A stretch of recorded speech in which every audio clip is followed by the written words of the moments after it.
Welcome to Dr. Creepen's dungeon.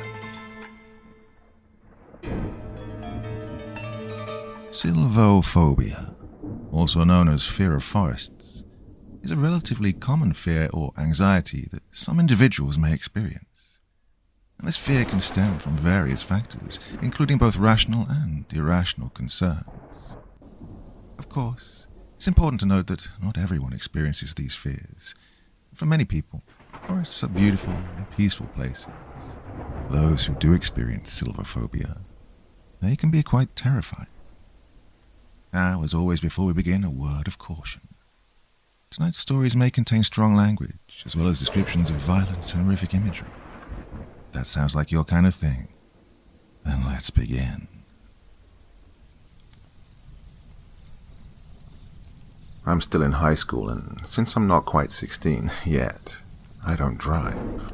It doesn't really bother me though, since the town I live in is relatively small, and everywhere I go is pretty much in walking distance. There's this gorgeous wooded area between my school and home that us locals know as Humble Woods. I'm honestly not sure where the name came from, but it isn't found on any maps, as it isn't really that large. It's no actual forest or anything, just about the size of a large park, with a walking path winding through the center of it. It gets fairly thick at some sections, but during the day the sun always finds gaps to break through, and it's just one of those serene places where you can feel nature soothe you. At least, this is how I remember it. I don't usually walk the wooded path though, since it takes longer to get between home and school. A couple of months or so ago, I was feeling extremely stressed though, and decided to take my time after school and walk the calm path to try and de-stress myself. I hadn't walked this path in at least 4 or 5 years. Why would you want to go that way? It takes longer than our normal way and it creeps me out hardcore. You should just walk with me like usual, my best friend Melissa inquired, when I informed her that I would be changing things up one afternoon. We usually walked home together, since we lived only a couple of houses apart. I offered for her to join me, but she insisted that she felt there was something off about the woods, so she wouldn't take part in the relaxing afternoon walk with me. I knew it was going to be weird walking by myself, but with how nervous the woods seemed to make her, I wasn't going to push the issue. The last bell rang out through the school, and I met Melissa at her locker. We walked outside together, and when we got to the point of splitting off to our different routes for the day, she made me promise to let her know when I got home. I watched as she walked through the crosswalk, shooting me a glance over her shoulder before reaching the sidewalk and continuing the main path to our neighborhood. I didn't understand why the woods freaked her out so much. We used to play there all the time as kids. As I walked over to the edge of the woods, I tried to recall if anything had happened back then that would have scared her. Humble Woods was just as I remembered. The trees were tall, strong, and shaded the path just enough that it made the ground comfortably cool. The sun shone between branches and leaves, lighting the way for little animals to scurry about amongst the tree trunks, shrubs, and flowers. A smile spread across my face as I took a deep breath of fresh, piney air and exhaled. By my guesstimation, it would take me around half an hour to get home. The more direct route took about 15 minutes, and with the curves and winding of the wooded trail, it should take at least twice that, I thought. For the first 5 minutes of my walk, I let my mind wander like the squirrels I saw scampering up tree trunks. Birds sang their songs, melodies that made me think of soft but vibrant colors dancing around. Every now and then I could see one flitter from one tree to another, and at one point I even heard the faint tapping of a woodpecker. I felt at peace for the first time all year. School had been tough this year with my advanced classes, and I'd started a part-time job at a local market. This momentary break from all that was exactly what I needed. The gentle sunlight peeking through the treetops washed over me and bathed me in warm serenity. Little did I know, it wouldn't last very long. After those blissful first 5 minutes or so, I came upon a slightly sparse area to my right. It looked as if there was a tiny clearing just past a handful of trees. I couldn't remember seeing this before, but it had also been quite a while since I was here. Despite the sun shining brightly above me and to the left of the pathway, the clearing looked rather dark, like the light couldn't penetrate the tops of the trees that surrounded it. That's odd. It should be lighter here, I thought. What could keep the sunlight out that much? I slowed my pace as I neared the tree closest to the path, stopping next to it. I couldn't see very far into the clearing, even when I leaned forward, one hand against the bark of the tree. As I stepped 1 foot off the worn trail, my phone buzzed in my pocket. It startled me slightly, and using my hand on the tree to push slightly, I pulled my foot back and reached for my phone with my other hand. As the hand holding onto the tree let go and brushed slightly against the bark, I felt a stinging sensation and let out an involuntary ow. It was almost the same feeling you get when you slide a piece of paper across your skin and just know you have a paper cut before you even see it. With my phone in my left hand, I brought my right hand to my face. Sure enough, there was a slender cut on my palm, spanning from the base of my middle finger to the base of my pinky. It was a little larger than a paper cut, but still thin enough that I could see blood just barely pushing up to meet the air. I pressed the wound against my pants at thigh level and unlocked the screen of my phone. It was a text from Melissa. "Walking home alone is boring. Mom's working late. Can I come over when you get home?" I glanced back to the tree where I'd cut myself, but didn't immediately see anything very sharp. Brushing it off, I began typing as I turned back to continue my walk home. "Yeah, you gonna eat dinner with us?" Melissa responded quickly. "Nah, probably not. Mom should be home by then, I think." "All right. I'll let you know when I get home," I typed, and hit send quickly before locking my screen and sliding my phone back in the front pocket of my hoodie. As I continued down the dirt path, I inspected my hand closer. It stung, but it didn't seem like there was anything stuck in it, so I resolved to just wash it when I got home and be done with it. After another few minutes, I'd started to feel uneasy for some reason. It took me a moment, but I finally realized that I could no longer hear anything. No birds were chirping. No animals were scuttling around. No breeze was shifting the leaves. There was nothing. I knew that I hadn't lost my hearing, though, because I could still hear the sound of my feet on the ground with each step that I made. I tried to think of theories as to why this would happen, but none truly fit. Even when there's a storm coming and animals take shelter before it comes down, there are still some noises to be heard. It was eerie and made me feel vulnerable and alone. I quickened my pace. It had only been a little over 10 minutes since I began my short trek through the woods, and I still had a bit of ground to cover. I tried desperately to assure myself that this wasn't weird, but the silence wouldn't allow for that. It was then that I finally realized I was the only person around, possibly the only person in the woods at all. That didn't make sense. Kids should be running and playing and enjoying the trees and natural hiding places. As a kid, I myself played in these woods, usually closer to the other side, nearer to my house.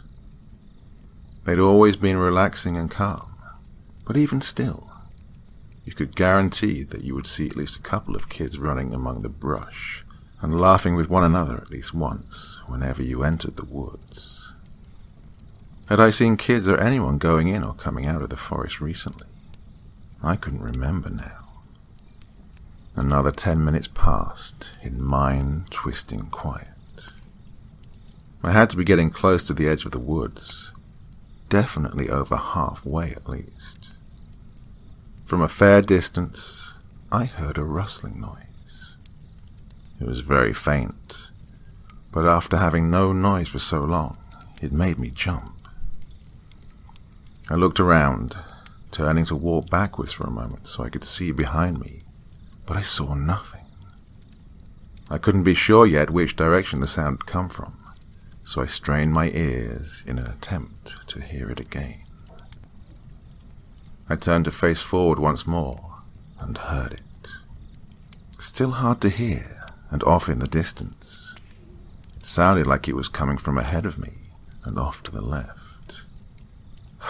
It's just an animal. You're finally getting out of the creepy quiet part of the woods, I thought to myself. As much as I hoped this was really the case, I couldn't deny the chill that began to edge up my spine.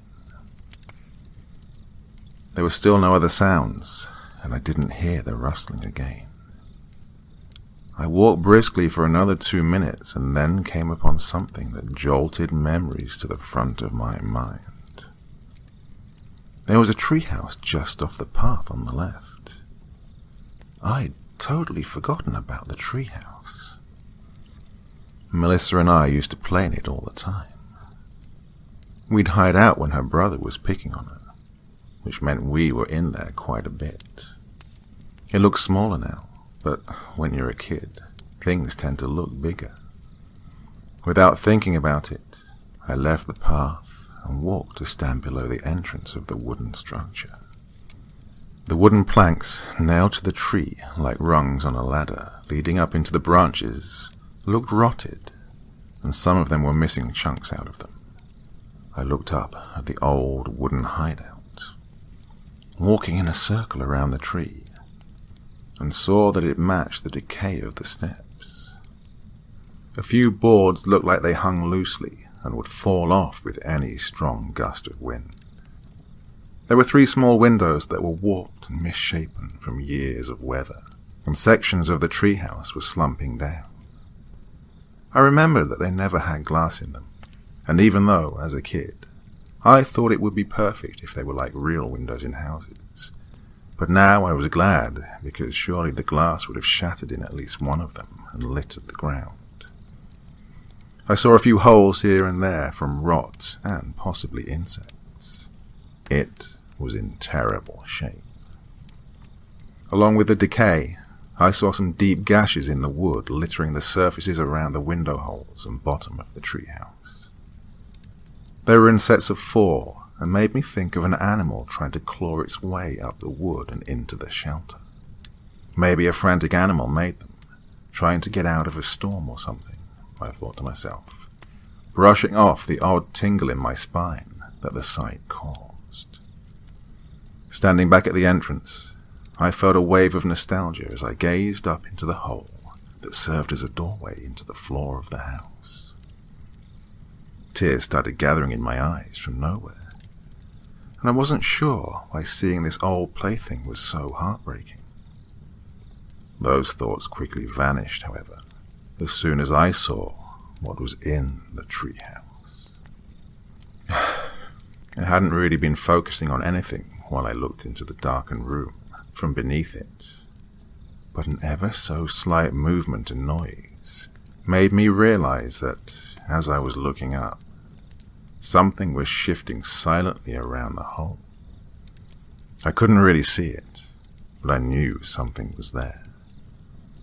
I pretended not to notice and made my way back to the path, pulling out my phone and calling Melissa.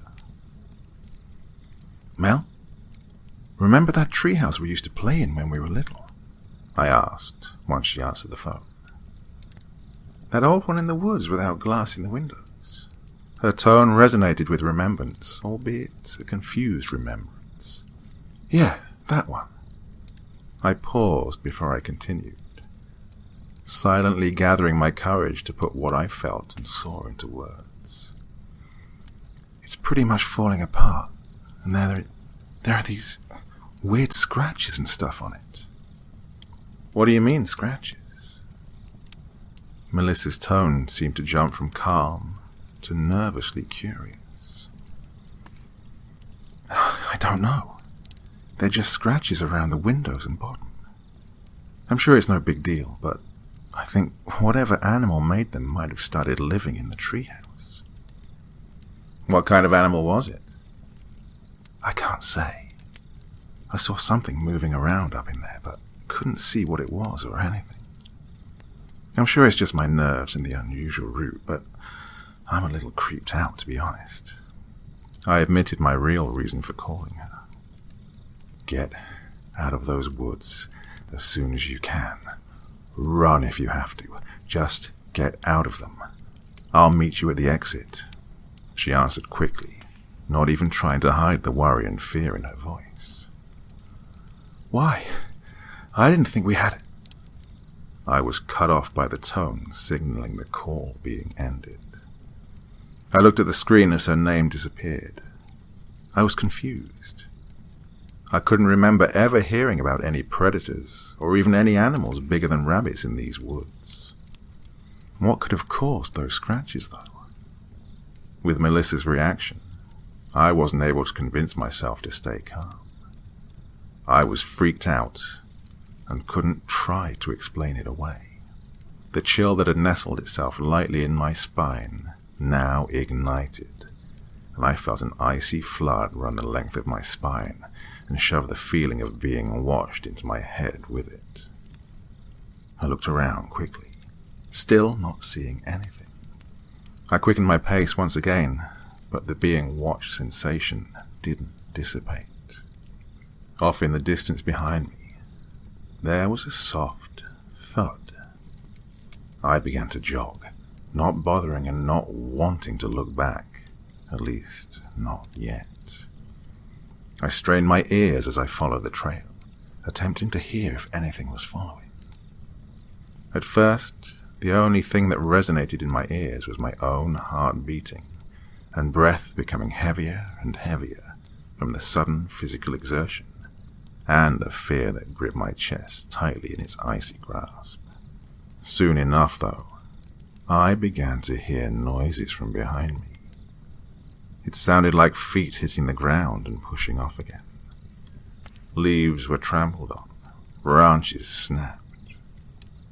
Even with all of this, it was still quieter than I would imagine someone chasing me would be.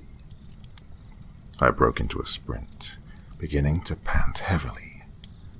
I was beyond out of shape, but the fear of whatever or whoever was following me overruled my body's protests to continue harder. I focused on the path in front of me, wanting desperately to get to the end of the trees. I didn't look behind me until I felt my backpack snag on something. Slowing down quickly, I turned slightly to see what it was caught on, and I nearly collapsed at the sight. Thinking it was an errant branch that had caught me off guard, I wasn't expecting to see the monstrosity that met my eyes. My heart had been pounding so loudly in my skull, and this thing was so silent that I had no idea it had even caught up with me. I was face to face with my pursuer. It was gaunt, with sickly grey skin that sagged in areas of its body. Where the eyes should have been, there were two deep sunken holes into the skull, each with their own beady black eyeball that stared hungrily at me. It stood on two legs, with one bony arm hanging loosely, almost touching the ground. and the other reached out to me with clawed fingers, puncturing and gripping my back. Instead of a nose, there were 2 holes where nostrils might have been at one time. It was mostly bald, with matted, thin black hair clinging to its skull in spots and hanging down in stringy strands to its shoulders.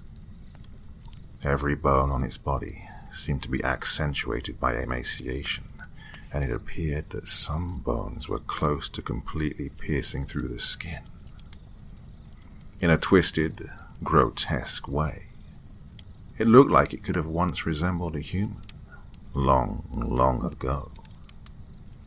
It snarled at me, and I could see the thin lips stretch back unnaturally to reveal sharp, jagged, and broken teeth, unlike anything human.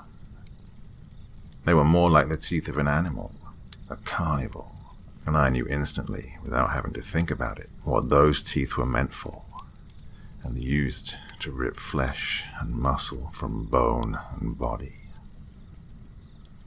I took all of this in fast, in just a split second, and felt a primal terror well up in me, threatening to choke me and make my lungs explode. I couldn't fight the feeling that it recognized and hated me.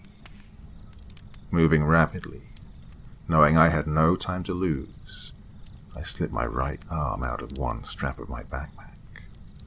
As I went to toss the bag off my other shoulder, the creature's arm, that had previously been hanging down, came up in a blur of motion to grab my shoulder. I felt those blackened and dirty claws knife their way into my flesh. I swear, I heard that thing chuckle when I let out an involuntary cry of agony. Using my opposite hand, I pushed the strap of my bag off of my shoulder and onto the arm of that thing. Momentarily, a little thankful, it grabbed me above the strap. The sudden weight made it release its hold on me, and I took off as fast as I could while it dropped my backpack onto the ground from its wrist. The skin on my shoulder felt warm from the blood seeping out and soaking my shirt and sweatshirt. I wasn't sure how bad the damage would be, but I felt the deep pain all the way into my bone. My arm was quickly going numb, and I couldn't move it. I reached my right hand through the front pocket of my hoodie, trying not to drop my phone at the same time, and grabbed my left wrist, pulling it through. It was no sling, but it would keep my arm steady for now, and out of the way. I glanced over my shoulder and saw the thing resume chase. If it was possible, it seemed angrier, snarling at me when it saw my face turn to look at it. It was following me now on all fours, no longer trying to be quiet. I pushed my feet to move faster, my body to hold out a little longer. With each pounding of my foot against the ground, memories from when I was 9 pounded my head in flashes. Melissa laughing as I chased her between the trees, me hiding around a large tree waiting for her to find me, the 2 of us sitting in the treehouse, the odd noise, like a cooing and a whimper at the same time, us looking out of each window and seeing nothing, me following Melissa down the steps, the noise sounding again, Melissa running off excitedly to follow it, me yelling for her to wait up, jogging through the trees, trying to find her, calling her name, Melissa's shrill scream piercing the air and assaulting my ears, me running in the direction her scream had resonated from, almost physically running into her, Melissa's dirt-smeared and tear-stricken face, and she sobbed,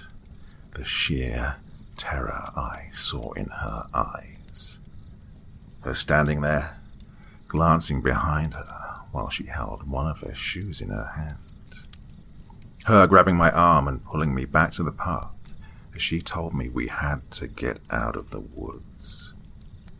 The sounds the pursuer made that let us know it was gaining on us. Both of us breaking out in the fastest speed I have ever run in my life. The strange, slow-motion moment when I turned around because she'd stumbled. The way she yelled at me to run faster, to go, to keep running. The way I heard heavy thuds against the ground as the monster came into sight. The grotesque way it salivated and ran on all fours in a gait that seemed too fast for the way its arms and legs bent. The claws, digging in and spitting up dirt as they scraped into the earth and then back out. The air burning in my lungs as I screamed Melissa's name. The way she turned her head, saw it, then turned back to me and yelled at me for the last time to run. I remembered the blood I saw mixed with dirt and caked on her arm in 3 long gashes running from her shoulder to her elbow. I remembered hearing my steps pounding in my head along with my heart. I remembered hearing her steps not far behind me and the creature's steps still gaining on us. I remembered seeing the edge of the trees come into view and thinking that we just had to get out of the woods and things would be okay. I remembered thinking that we had almost made it. In my mind, I saw myself as a child lunging my body into the bright sun, out of the oppression of the trees. I turned round to look at Melissa when I was about 10 feet out of the trees. I saw the monster right behind her, using its back legs to pounce at her. Claws sunk into the flesh of her shoulders, and she screamed again. I remembered the ringing in my ears caused from the combination of her scream and my own as I screamed her name desperately. I saw the monster grip tight enough to make blood spurt out of a tiny bit from around the claws it had deep in her. I remembered how I had made a move to run back in after my best friend, but was stopped suddenly by 2 strong arms grabbing my waist. I remembered my father holding me tight as I fought to go save the girl I was supposed to keep growing up with. I remembered seeing her father clutching a shotgun as he ran at full speed into the shaded woods and after his daughter. I remembered the way I felt my body give out as I sobbed uncontrollably when my mum appeared, taking me from my father, and the way I couldn't feel the ground slam into my knees as I collapsed. Flashes kept coming of my mum, kneeling next to me, then sitting completely on the ground. She cradled me in her lap, her arms wrapped around me tight as I screamed and cried. My father had run back into the house to grab his own gun, and he sped past us to join Melissa's father in the woods.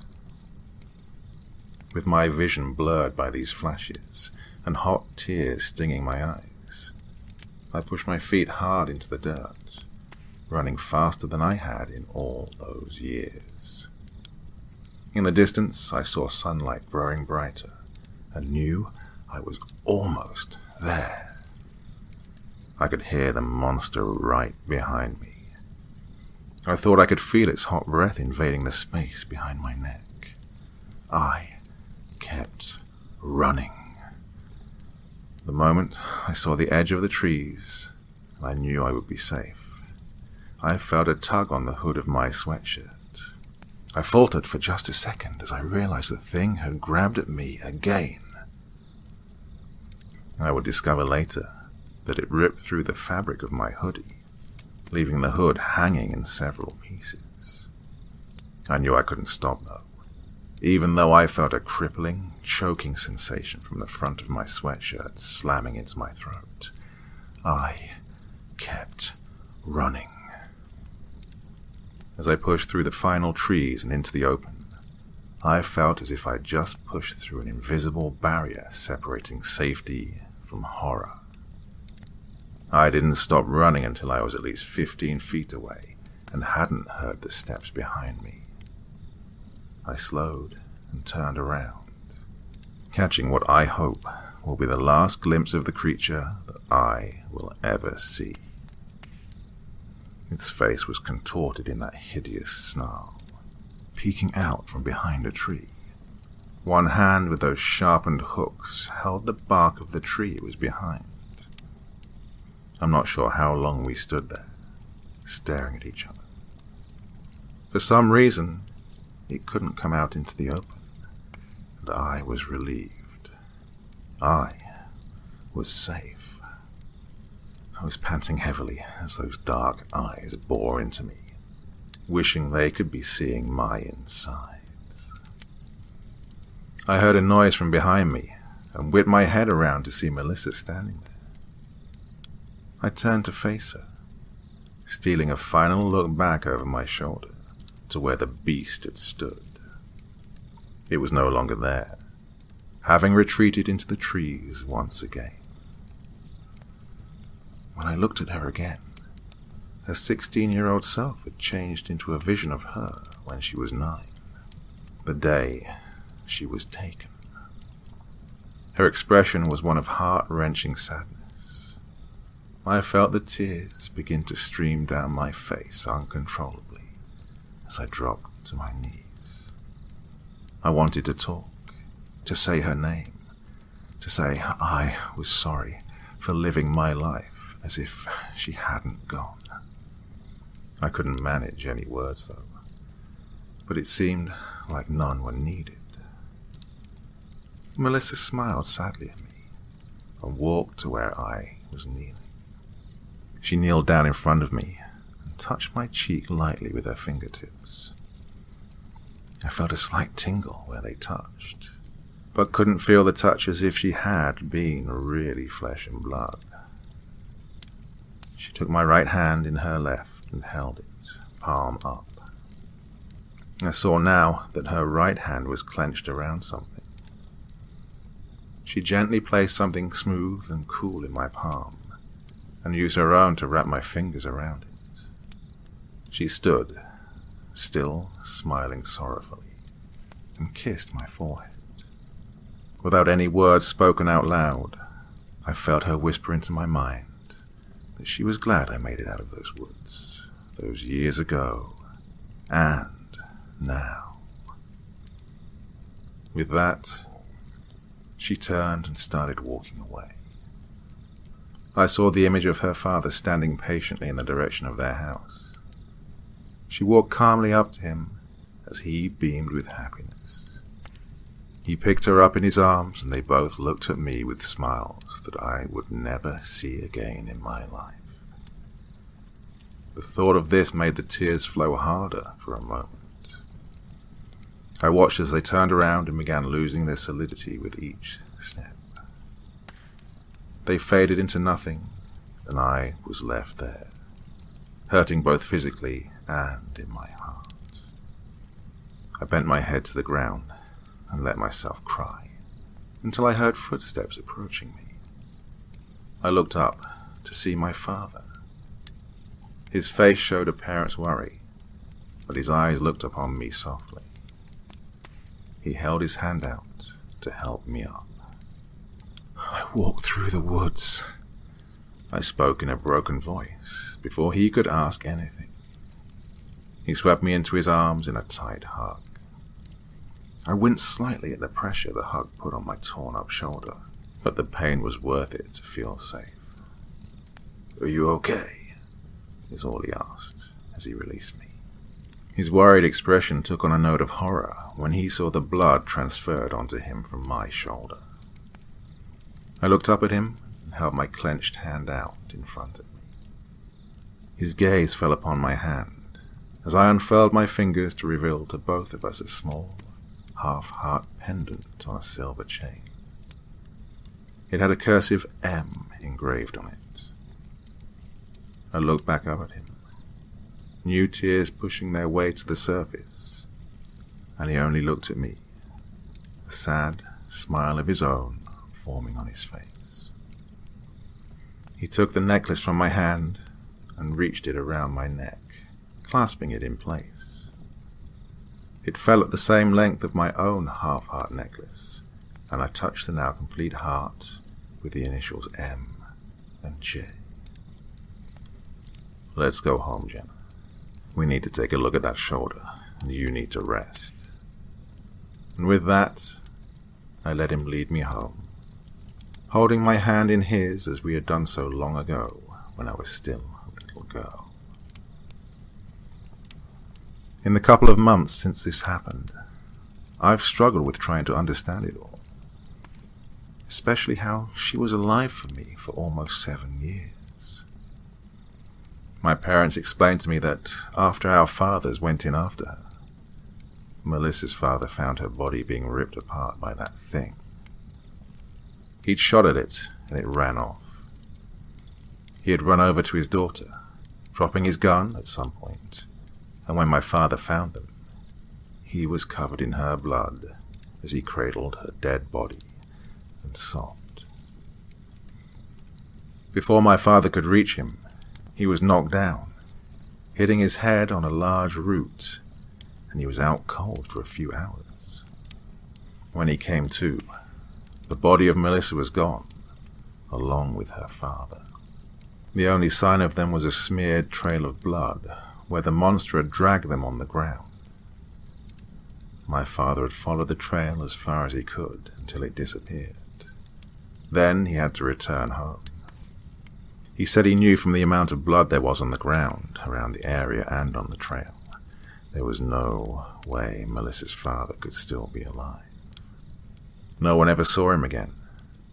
Melissa's mum went to a mental institution after having a severe breakdown, and I was catatonic for a week after the incident. I still don't remember that section of time, but apparently I wouldn't talk. I would barely eat. I would have nightmares every night and wouldn't get any rest. Finally, after talking to a doctor, my parents slipped me a sedative so I would sleep. I slept the majority of 2 days, and when I woke up, I had forgotten the entire ordeal. I pretended Melissa was still alive. I pretended to play with her. I talked about her and acted like she was still around. My parents didn't want to break my heart all over again, so they let me have my imaginary Melissa, hoping one day I would grow out of it. When I didn't, for years, they started wondering how to handle it, and had been discussing what to do about it when I decided to take my walk in the woods. Even still, I don't know for sure what the Melissa I grew up with was. Was she made up by my mind to help me cope with what had happened? Was she a ghost, sticking around because she couldn't let go, or because I couldn't let go?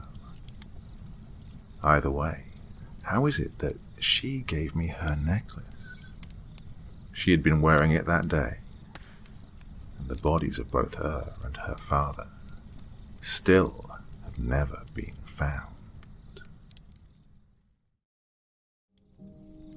Down here in the south, riding horses is still a fairly popular hobby amongst many folks.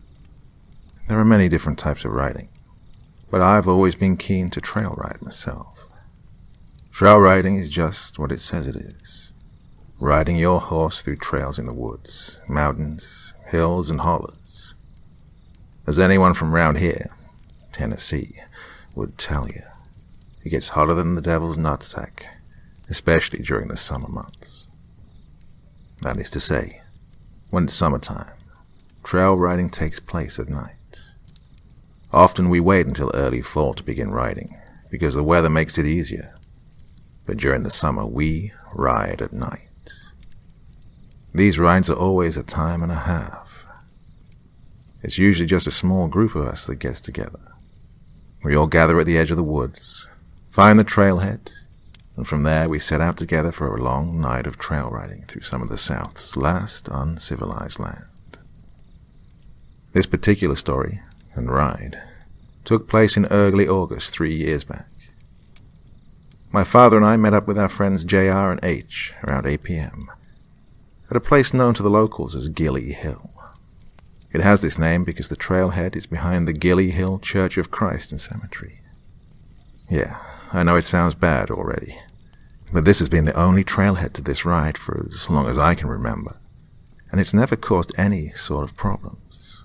So, like I said, we set off for a long night of horse riding, and for everyone but me, a long night of drinking. Now note, I never drank when we rode, because I wasn't of age, and I was our designated driver. I'm aware this all may sound very dangerous, or even strange, but I assure you it's not, at least, not to us. Gilly Hill is full of well-traveled trails during the winter, but during the summer people don't ride as much, and the trails grow up, making it easy to get lost, or at least turned around. Horses are smarter than most folk give them credit for, though. They have a tremendous sense of direction, and can see well at night. The only problem with horses being able to see at night is that in order for them to maintain their vision, it needs to remain dark. This leaves you without anything to improve your own vision while you ride a 1,000-pound animal in the dark through the middle of a wooded nowhere. The only exception to this is one may use a dim light with a red bulb and red lens. For whatever reason, which I'm sure someone here can explain, these lights won't make your horse night blind, as we call it. Aside from that, the only light we have comes from the glow sticks everyone ties to the front and back of their saddles, so we can keep up with each other easily. Anyway, back to that August night. Ours came and went with nothing out of the ordinary happening, as we rode and covered a lot of ground, constantly putting more distance between us and our horse trailers. I guess it was around midnight when I made the comment that I was hungry and had brought food to cook, implying I wanted to stop for more than just a few minutes to build a fire and eat. Unsurprisingly, I was not the only hungry one, because we immediately stopped and within a few minutes had a fire roaring and hot dogs roasting. When we would stop for any period of time, we would always tie our horses to trees in a circle and gather in the middle to do our thing. This was done especially at night, for more than one reason. First, because it allowed everyone to relax a little, as we could all keep an eye on the horses together and made sure they didn't run off. This had happened before, and it's nearly impossible to catch a wild horse in the woods at night. The second reason is because horses are very alert animals that have superb hearing. By having them form a circle around us, it served as a natural alarm to any unwanted visitors, human or not. After all, we were in the middle of nowhere in the woods at night. The horses formed a circle, and inside the circle we all sat by our fire, eating, drinking, and carrying on. I suddenly had the urge to piss, so I stood up and walked out a few yards to the other side of my horse to go. It was there and then that I noticed a dim light, about 50 or 60 yards away, give or take. This wasn't completely strange, but it triggered my nerves to say the least. If someone was out here with a flashlight or headlamp, that meant they were on foot. And who would be out this far, this late, walking through the woods? I finished my business and just stood there for a few seconds, staring at the light. I slowly began to realize it was moving towards us a little at a time. Still, something wasn't right about it. The light was just moving closer and closer in a smooth, straight line. If it was a person with a flashlight, the light would be moving and shaking as they were walking through the woods. "Brad!" A voice hacked through the thick summer air from behind me, and I about jumped out of my boots as I turned around to see my dad walking up beside me. "What are you doing? You still pissing? It's been 10 minutes. he asked me in a semi-slur through a chuckle. I could tell the peach brandy was doing work on him. No, Dad. Well, yes, I was finished, but I noticed that light over there. Who the hell you reckon that is out here this late? I replied. He squinted and peered out towards where the light was. He was quiet for a minute before speaking again. Huh. That's weird. Has it moved at all? I explained to him it had moved, but that it didn't seem right. It was just getting closer, but it didn't look like someone walking. He just shrugged it off and suggested we put the fire out and get moving just in case the light is a landowner that had changed their mind about letting us ride out here. The land was owned by the church, but they sometimes rented it for people to farm a couple of fields that sat on top of the hollers, and these people often weren't fans of horse riders. So, we actively avoided them, which was easy on hundreds of acres. An hour or so later, we decided to stop again for the drinkers to relieve themselves of the beer and liquor they'd been drinking since we began the ride. This time I stayed on my horse, as I didn't need to go, and I didn't want to tie him up just to untie him in a couple of minutes. I was sitting there, taking in the cool breeze that had finally decided to show up, when my horse, Zeb, became agitated. Zeb started breathing heavily and shifting his weight back and forth from side to side, a clear sign he was uneasy about something. I was unsuccessfully attempting to calm him down, when out of nowhere my dad's horse bolted. He went from standing still to a wide open run. My dad, who had just finished peeing, was holding onto the reins in one hand and zipping his pants with the other. The sudden jerk had knocked him on his ass. In that split second, I had a choice to make. Let the horse go and face the likelihood we'd not only lost a $3,000 animal, but that being the youngest, I would have to let my dad ride my horse while I walked back beside him. I contemplated momentarily and then made what was, probably, the worst decision of my life. Zeb was moving so fast my eyes were watering. Still, I tried to keep my focus on the glow stick that was swinging back and forth on the back of the saddle as his horse barreled through the woods. It didn't go unnoticed that my dad's horse was running back in the same direction where I'd noticed the light earlier. But I tried to put that thought away, as for the moment I needed to catch him. I should have just let it go and gone back to my dad and our two trail buddies. We could have gone back to the trailer and waited until daylight to look for the horse, but I was young and proud. I could catch it, or so I thought. By now I'd lost track of the distance Zeb and I had put between us and the others. My only focus was that bouncing glow stick. I was gaining ground on the wild horse. Just a little closer, and I could get a hold of him and bring him back. And then, the glow stick vanished. I pulled back on the reins and shouted, "Whoa!" Zeb came to a stop so fast, I thought I was going to fly over his ears. Where had the glow stick gone? If it had fallen off, I would have seen it, or at least see it now. I was so close to where it disappeared, from the best I could guess. Yet, nothing. I decided to get off my horse, tie him to a tree, and look for the glow stick on the ground. After a few minutes of kicking leaves around, I couldn't find anything. I walked over to Zeb and pulled my flashlight out and scanned the area around me, accomplishing nothing, except for giving up my position, as I would later discover. The horse had just vanished. How could it? I was standing there rationalizing what had happened, when I noticed the light. It was back, and was about 50 yards away. This time it was moving towards me a little quicker than before, but still in the same smooth manner. I was beginning to be afraid now.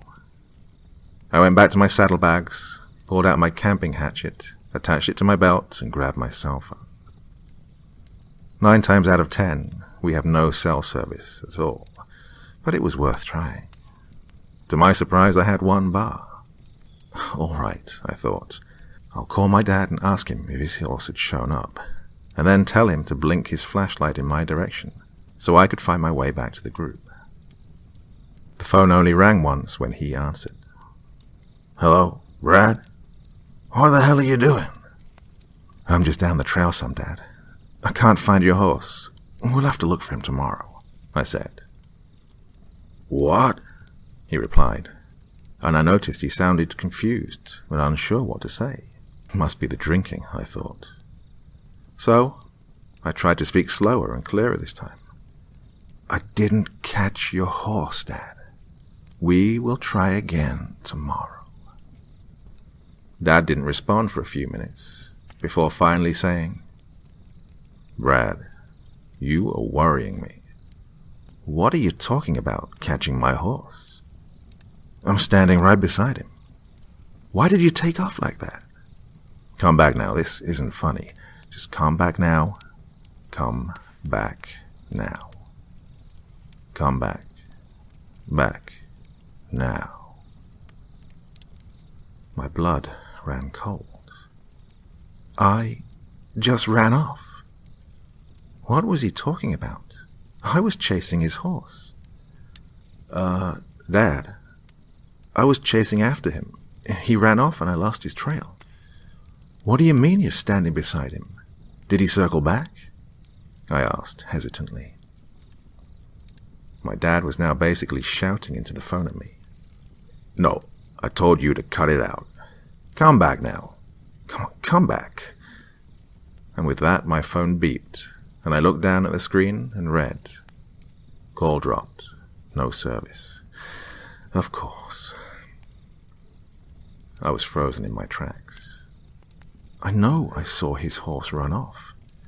I'm not crazy. Hell, I chased it for 10 minutes.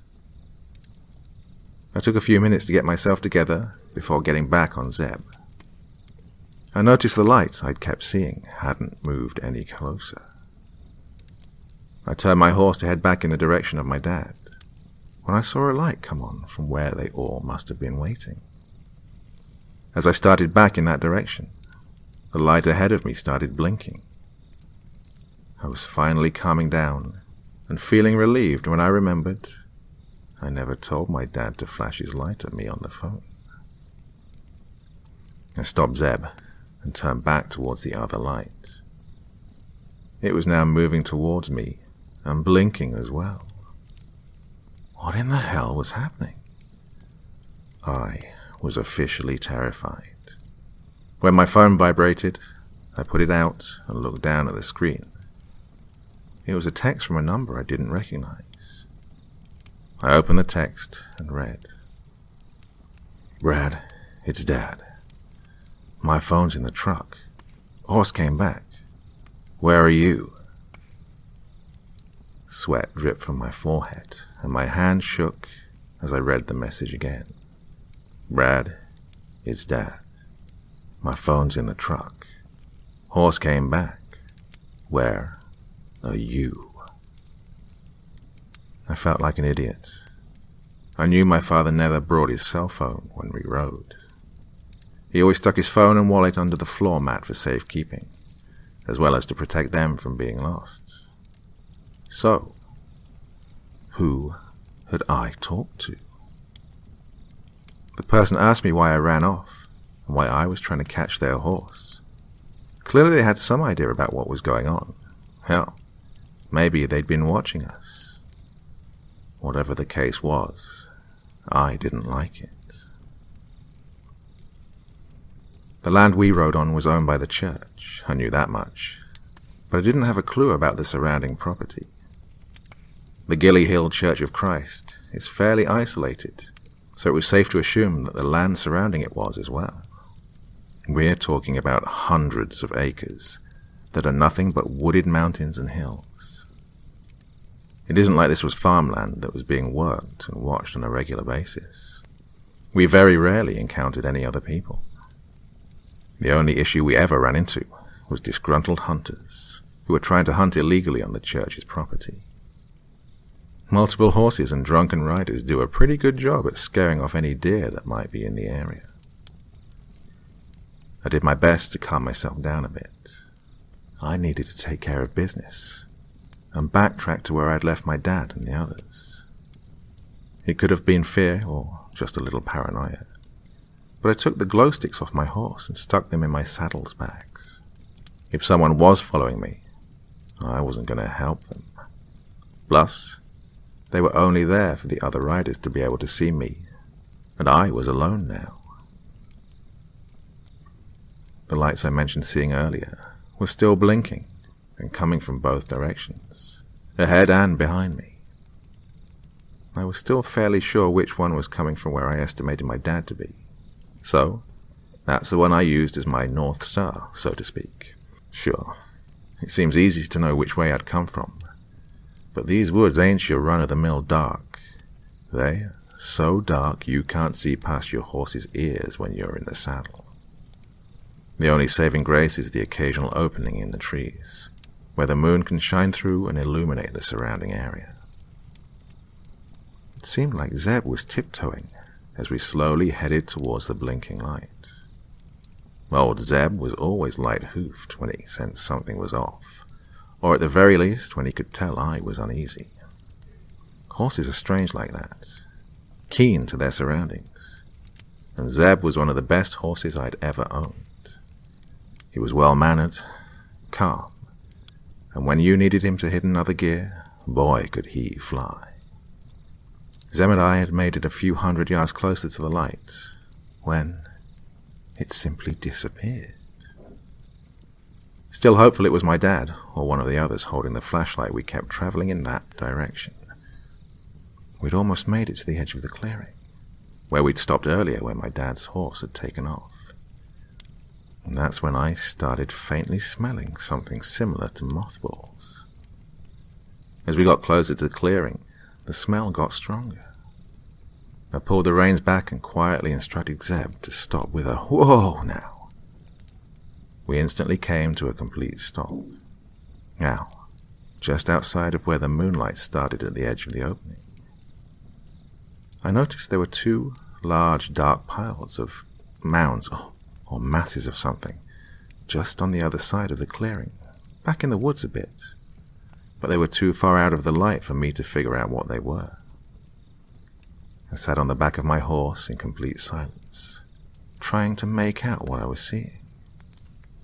I heard a branch from above break, and something made a loud thud on the ground, mere feet in front of us. It stood just in the light from the moon, making it barely visible. It was eye level with me from the back of my horse, and was as lean as a telephone pole. Its large eyes glowed with a solid, soft white light that flickered as we stood, frozen, gazing upon each other.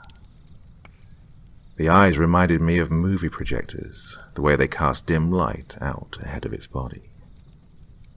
The creature slowly lifted both of its long arms out to either side, as it stood in front of us, unmoved. It held something round in its right hand, but I couldn't make out what it was. Zeb, following a brief pause, stood straight up on his back legs and threw me off so fast I didn't have time to react. I landed on my back, slamming my head into the ground, and a sharp pain shot down my spine. In a panic, I tried to get to my feet, but dizziness took over, throwing me down to my knees. Everything was spinning, including Zeb, who brought his front hooves down as he spun on a dime, and like that, he was gone, with my cell phone, flashlight, and other supplies in his saddlebags. Pure panic and adrenaline filled my body. I was scrambling on my hands and knees, occasionally making it to my feet only to take a few steps and trip or fall down again in pain. I heard a loud thud, and Zeb neigh from behind me. I didn't know where I was going, except that it was away from whatever the hell that thing was. I kept putting as much ground as possible between me and the creature as fast as I could. I couldn't turn to look behind me without tripping over something in the dark. But I heard a voice. My father's voice. It was slurred and sounded like he was drowning. It began repeating, "Brad, you are worrying me. Catch my horse. Catch my horse." It took nearly all of my strength, but I made it to the other side of the clearing and bound into the woods, finding a small tree to hold myself up with. The thing's voice kept ringing out, "Catch my horse. Catch my horse." It sounded like he was gargling water as he said it over and over. I had a death grip on the tree. I was afraid it would hit the ground again if I let go. I turned to look behind me, and what I saw turned my stomach upside down. The wide-eyed monster had somehow caught my poor horse. How could it have moved so fast, or been that strong? Just in view of the moonlight at the edge of the clearing on the other side, I could see the back of the thing as he stood holding one of Zeb's legs in his hand, down by his side, and slightly offset in front of him, I could see Zeb dragging his body by the front legs in a desperate panic in an attempt to get away. It was useless. With a speed that was incomprehensible, the creature ran its sickle-like claw down Zeb's chin, stopping at the stomach, allowing his insides to spill out. Muscle spasms were all that was left of poor Zeb, as the monster dropped its head to the ground with a sickening slurp, devoured his intestines. Between the pain and what I'd just seen happen to Zeb, I spilled the contents of my stomach on the ground in front of me. I had to move. I had to get away from here. I turned back in the other direction to head deeper into the woods. Fear was pushing me harder and faster than I thought I could move, considering the pain I was experiencing. Eventually, I had to stop for a moment to gather myself. I fell to my knees. My body didn't give me a choice. It felt somehow safer now that I'd put some distance in between me and the clearing that the monster occupied. That's when I noticed I was just feet away from the two mounds I'd noticed before the horse threw me. My heart instantly filled with dread. I knew then that nothing good was going to occur in those woods that night.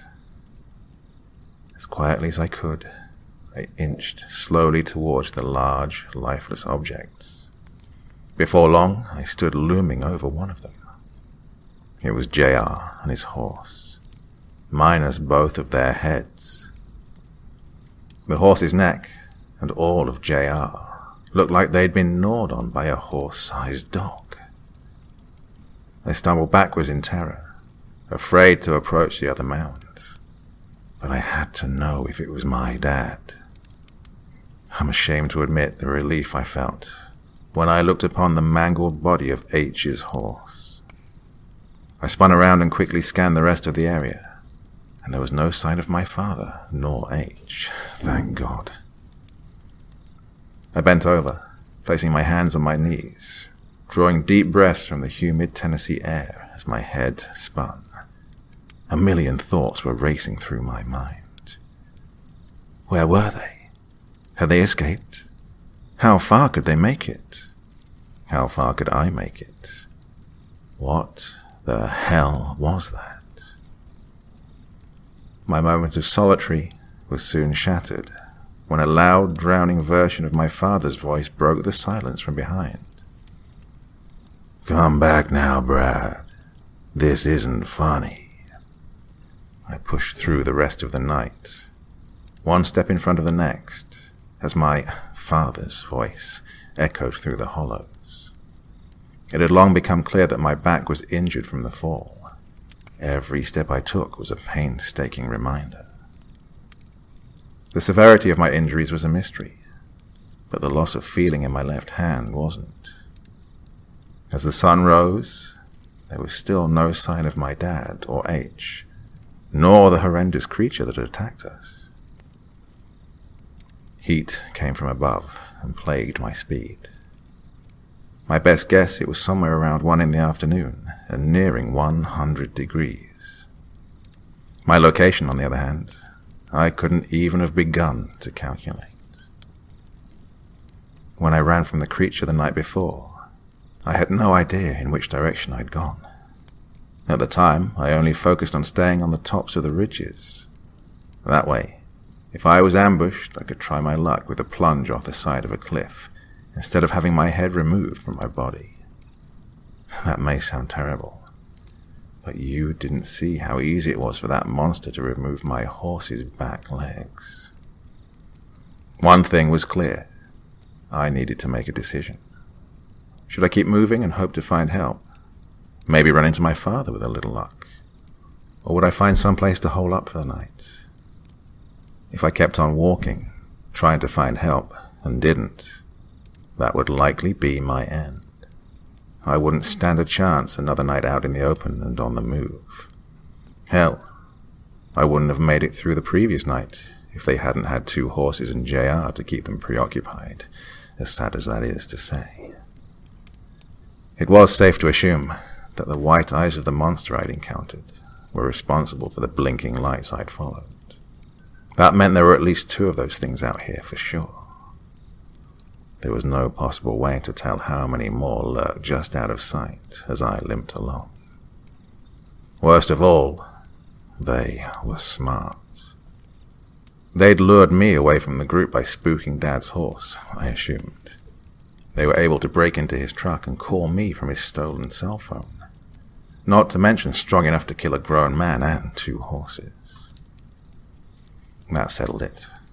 I would find somewhere to hide, get some rest, and as soon as day broke, haul ass. With a little luck, I could find one of the creeks or rivers that coursed through these hills. The water would not only wet my whistle, but I knew there had to be a handful of old hunting shacks built on the water that had long been forgotten. I knew a dilapidated wooden lean-to wouldn't do much in the way of actually protecting me, but one just feels safer inside 4 walls. Plus, anything was better than spending another night on the move.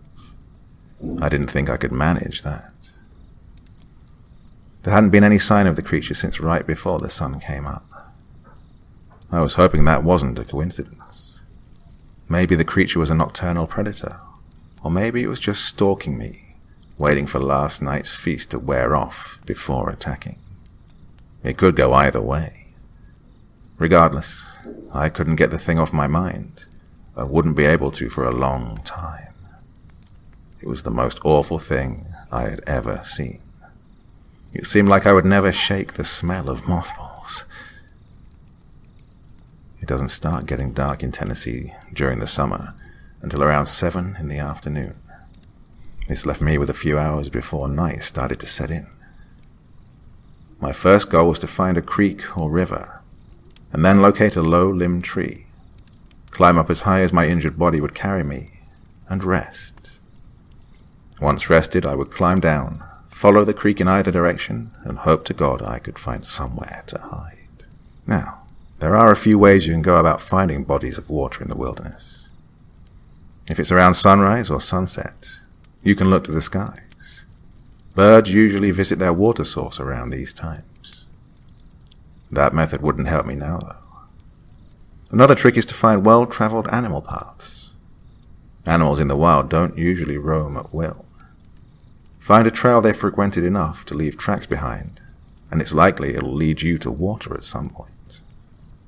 Aside from those 2 methods, you can read the landscape if you know what to look for. This was how I planned to do it. I looked for rock structures that pointed to open-mouthed caves, which are responsible for a lot of the creeks around here. Finding water at the source is ideal, because you don't have to worry about a dead animal or anything else contaminating it upstream. After a couple of hours, I found what I was looking for. A fast-moving stream that started at the mouth of a small cluster of boulders. I fell to my knees on one of the rocks that made up the stream's bank and dipped my entire head in the water. It was cold, and nothing had ever felt any better. I could feel the previous night washing off of me. I drank my fill of water. Then I flipped over flat stones until I had a few crawdads by the tails. I split them in half and sucked their innards out. It wasn't ideal, but a fire was out of the question. I didn't have the time.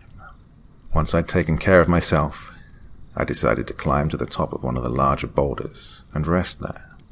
Once I painstakingly reached the top of the enormous boulder, I took my boots off, spread-eagled, and soaked in the sun.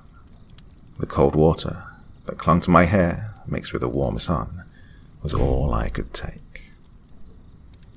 I was violently yanked from a deep sleep by a skin-crawling scream that seemed to be coming from a few hollows over. It was almost dark now. Oh, what had I done? I'd only intended to rest for a few hours, tops. I had to have been out for at least 4. I knew I couldn't waste any time as I laced my boots up. The screaming continued. I couldn't tell how far away it was. It sounded like a woman, but it sounded like the source was gurgling water as they screamed.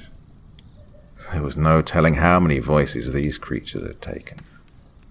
With my boots laced, I slid down the side of the boulder and landed on my feet with a soft thud. I crossed the creek a few times, hoping it would be like in the movies, and the creature would lose my scent because of this. Fat chance. I barreled through the woods, pushed by the adrenaline to stay alive once again, and trying not to think about anything else. I traveled 1/2 mile downstream before seeing my wood fortress to be. This was it. I wasn't going to find a better option, not without risking my life by letting the white-eyed devil gain ground on me. I quickly pulled my hatchet from its sheath, which had been hanging from my belt. I searched around and found a large maple tree that's branches had reached down to the ground. I chopped a few limbs down that were perfect sizes to make spears, and headed into the abandoned shack. I stepped inside, absorbing my surroundings. There wasn't much inside besides some old snack cake wrappers, bottles of vodka, empty unfortunately, and an old stained mattress that sat atop some milk crates. This would do just fine. I immediately went to work using the edge of my hatchet, which was sharp thanks to my obsession with knives and such. Soon, I had 3 spears that were around 6 feet long. The plan was, if I was attacked, I would use the spear to keep separation between myself and the thing that was coming for me. I decided to run back out and find a log that was long enough that I could push it against the inside of the door and wedge it against the adjacent wall. It would be just another line of defense in what would be my final stand. A couple of hours had passed and it was almost completely dark outside. I sat inside the windowless shack, playing out scenarios in my mind over and over. The likelihood I could survive another encounter with one of those things seemed low. If both showed up, it was over. The screams were now a mixture of my dad's voice and an unidentified female. I'd always heard these creatures would use your own voice as a scare tactic. Luckily, this one hadn't. I wondered how long these things had been out here, hunting and killing. I'd used the trail road here a few dozen times, and never encountered anything out of the ordinary. Sure, there were tales that got passed around, since the cemetery was the last thing you saw before entering the woods. But this was no ghost. It was as real as you or me. I closed my eyes and trained my ears the best I could to the noises from just outside the lean-to's walls. The screaming had abruptly stopped, but now it sounded like the wind was blowing the tops of the trees down. I could hear them sway as they cracked and popped. How could I have forgotten that the thing had jumped out of a tree the night before? Crouching in the center of the shack, sitting on the log that was holding the door shut, I held my breath and listened closely. Sweat poured from my forehead, and my hands wouldn't stop shaking. The trees had stopped moving. There was no wind. It was deadly silent. All of a sudden, something knocked on the door. Although I wanted to scream, I didn't dare move. The door wouldn't keep that thing out for long, but maybe long enough for me to attack it. Brad, is that you in there? We aren't far from one of the main roads, the way the crow flies at least. Come on out and we'll head that way. Come on, we need to hurry. A voice I recognized whispered from just the other side of the rotten wood door. My father's voice was betraying the creature. Although he had gotten better at mimicking him, it was still apparent that something was off. He paused for a moment before repeating himself verbatim, and then stopped again. This creature didn't have many of my father's words mastered. Still, he tried again anyway. This time he was becoming angry. He pushed against the door. It barely budged. Come on now, son. Open up. We don't have time for this. I swear it's me. We need to get back. His voice shook. I began to wonder if, maybe, it was actually my father, when I heard branches from above crack and my father's voice scream in terror from the shack's front porch. The thing was trying hard to scare me, and boy was it succeeding. I grabbed my longest spear and squatted in the middle of the shack, holding the point towards the door, trying to prepare myself for whatever came next. The trees above me sounded like a tornado was blowing through them. Something heavy slammed into the roof of my hideout, and my father's voice cried out, "Run, Brad, run!" I wasn't falling for it. It was trying to draw me out again. Not this time, I thought. I held my position, both hands holding the spear straight up with the base supported by the ground and the hatchet back on my belt. It was going to attack from above again. Not without a fight from me, though. The creature slammed into the roof again, and this time the old rafters couldn't take the weight. The slam was followed by the sound of ancient wood snapping and breaking, and 1,000 wood splinters exploded like a grenade into the room, causing me to turn my head to protect my eyes. Just as I did, something heavy came down on top of me, knocking me on my back, followed by an explosion of something wet. The bastard must have come down right on my spear. My plan worked. I rolled over and looked up to see my father, just as he yanked the spear from his chest and blood covered the floor. Sweet Jesus. It really had been my father at the door. My paranoia had stopped me from looking to see who it was. And now, because of me, my father was bleeding out in the floor. I rushed to his side, thrusting my hands over the wound in a feeble attempt to stop the blood loss. He looked up, past me, through the hole in the roof, into the trees, and I did the same. There was a pair of glowing white eyes looking down at me, and I could hear a faint growling. I turned back to my dad and frantically said, "Dad, I'm so sorry. I thought it was that whatever that was. I didn't know it was you. You have to get up and run. I'll hold this thing off as long as I can." He kept his eyes locked on the creature in the trees. "It's okay, son. That thing had been following you, and I was following it. It disappeared, so I thought it was safe to come out, but it snatched me from the porch, and well, you know the rest." He chuckled as he said this. Only he wouldn't lose his sense of humor at a time like this. I looked up through the hole in the roof, and the creature was gone. Tears poured from my eyes as I saw the blood staining my hands that covered the hole in his chest. "I'm going to go out there and try and lure it away. When it comes for me, you run to the road," I replied. Dad smiled, and before speaking, coughed up a mouthful of blood. "No, you aren't. JR and I killed the other one, but it took JR with him. I plan to return the favor. Here, help me up. I pulled him to his feet. Blood seeped through the one hand over the hole in his chest, and he used the other to take a spear and prop himself up. He turned to me and said, "We're both going out the front door.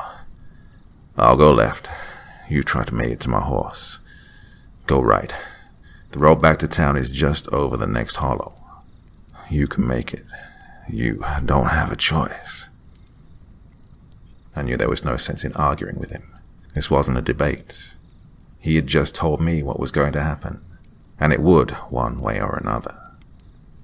We hugged, and both of us grunted in pain as we did. The last thing he said to me before we ran through the door, with a smile, was, "We're getting out of the horse business today after this, okay, boy?" I jumped off the porch and ran as hard as I could, a spear in one hand and my hatchet in the other. I tried to listen for any signs of my father or the creature, but didn't hear any. I flew through the woods, my own speed surprising me. The moon was brighter than the night before, and up ahead I could see where the woods stopped. Hopefully, it was the road. Finally, I burst from the woods out onto the black top, and paused, looking left and right, trying to decide which route was best. I decided to go left, and jogged along the shoulder, hoping at any moment my dad would emerge from the woods, though I knew this was unlikely. I ran steadily down the shoulder for what felt like forever, and still there was nothing but woods as far as I could see. It felt like I would never make it. Something caught me off guard. I felt a fiery pain shoot through my left leg, and I hit the ground. I rolled over and looked at my thigh, only to see one of my spears sticking out from it. I spun my head around, and just behind me in the road, the white-eyed creature was bounding towards me in long, smooth, unnatural strides. I got to my knees and yanked the spear from my leg, and felt like I would faint from the pain. But what adrenaline I had left pushed me harder than ever. I climbed to my feet and, in a last-chance power drive, sprinted towards the creature. The creature's mouth slowly opened, impossibly wide, as I closed in on him. It had teeth like a shark, except they were longer, curled and twisted. The teeth looked like roots. It had scaly skin that looked like tree bark. Its arms were so long its fingers dragged along the ground as it walked. This was the first time I'd truly seen the monster. My eyes burned, it was so ugly. It rang out my father's voice for the last time. "This isn't funny. Come back now. This isn't funny, Brad," it said, almost mockingly. I couldn't have agreed more. Still running, I lowered the spear in my left hand, holding it tight against my waist for support, and drew the hatchet back behind my ear as I closed in on the freak of nature. We collided in the middle of the road. My spear only grazed his side, but my hatchet landed true in the creature's sternum with a sickening thud, and it recoiled, falling to its back and scrambling away with the hatchet still lodged in its chest. I got to my feet and grabbed the spear with both hands and ran and jumped on top of it, planting the spear through its throat. The creature let out a series of screams that sounded like 100 voices rolled into one. It was horrifying.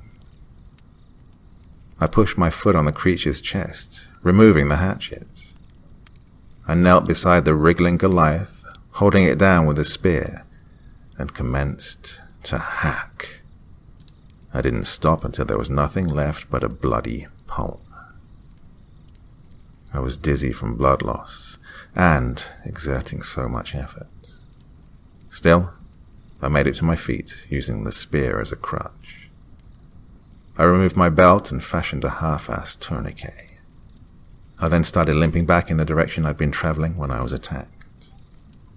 I don't know exactly how far I made it before collapsing.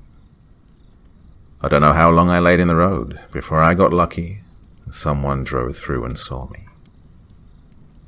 I woke up in the hospital some days later. They said I was dehydrated and had experienced severe trauma to my right leg. Oof, they had no idea what trauma was.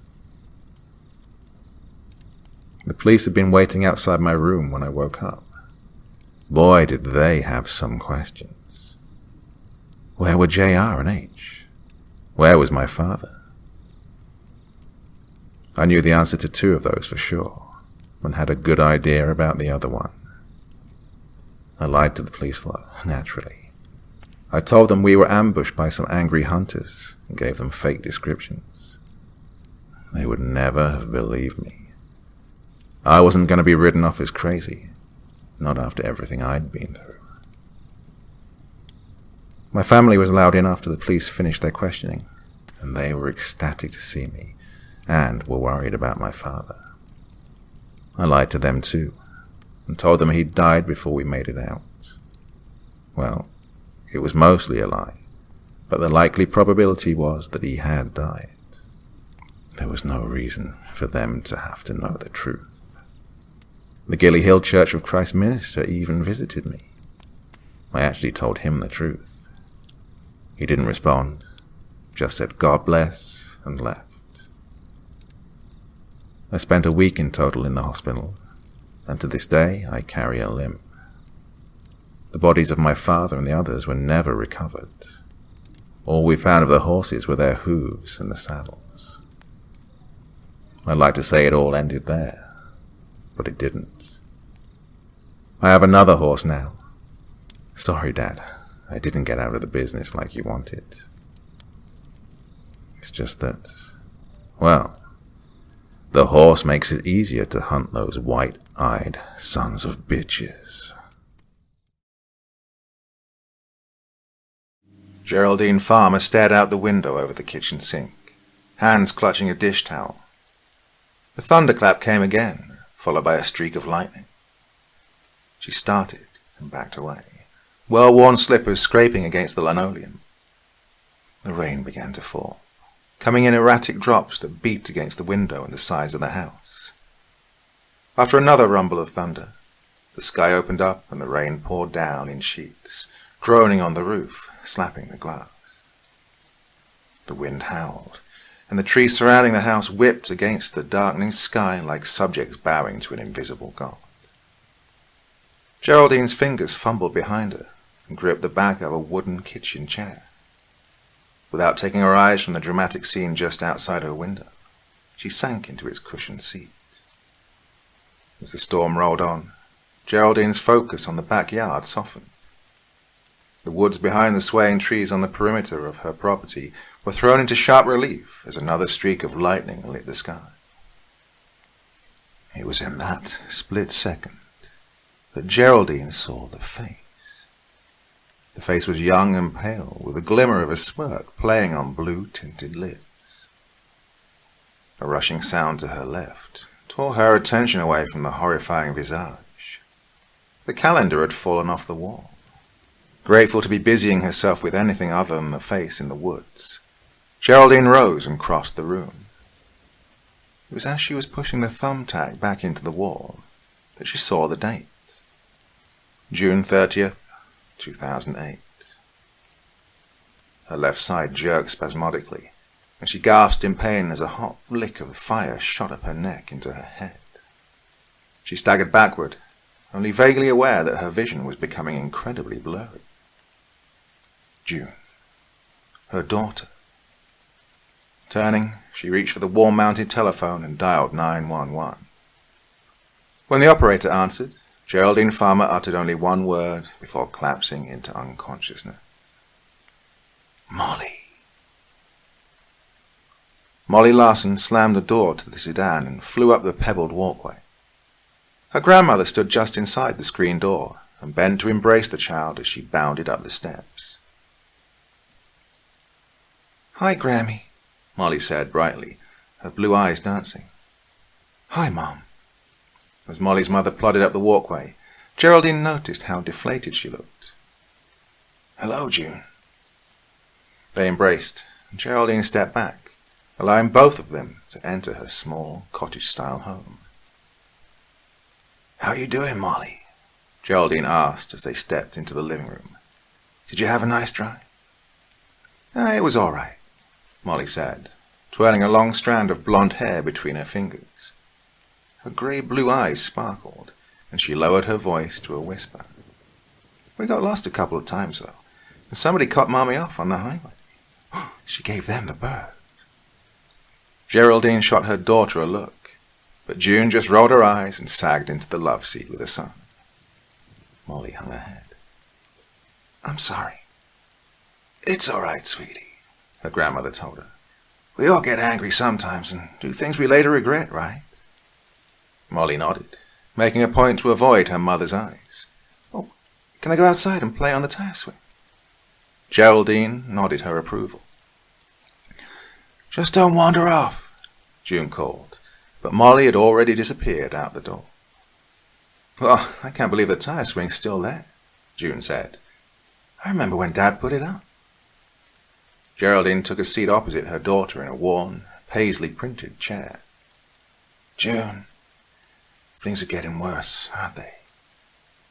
The younger woman's dark brown eyes instantly swam with tears. "Mark served me with divorce papers, Mom. It's over." Geraldine sighed. "Oh, honey, I'm so sorry." June ran thin fingers through a short tangle of honey-colored hair. "Honestly, I'm not." For the first time, Geraldine noticed how thin her daughter had become. The soft cotton dress that would have hugged an hourglass figure just a year ago now hung limp as a dish rack. It looked as though somebody had picked June up and simply wrung her out. "He's happy with Marcy," June told her mother. "Happier than he ever was with me. Molly and I are better off." "Well, good riddance to him then," Geraldine replied, a snap in her voice. "You can do better. You're still young. You'll find somebody else." At age 32 with a 10-year-old, she didn't exactly feel still young. If anything, she felt double her age most days. The affair and subsequent divorce was taking a lot more out of her than she wanted to admit. "I'm not concerned with that now, Mom. I just want to get myself back together so I can be a better mom for my little girl. She's only 10 years old and she's already seen way too much." Geraldine nodded. "Do you think this spiritual retreat will help you?" June favored her mother with a rare smile. "I'll make it work.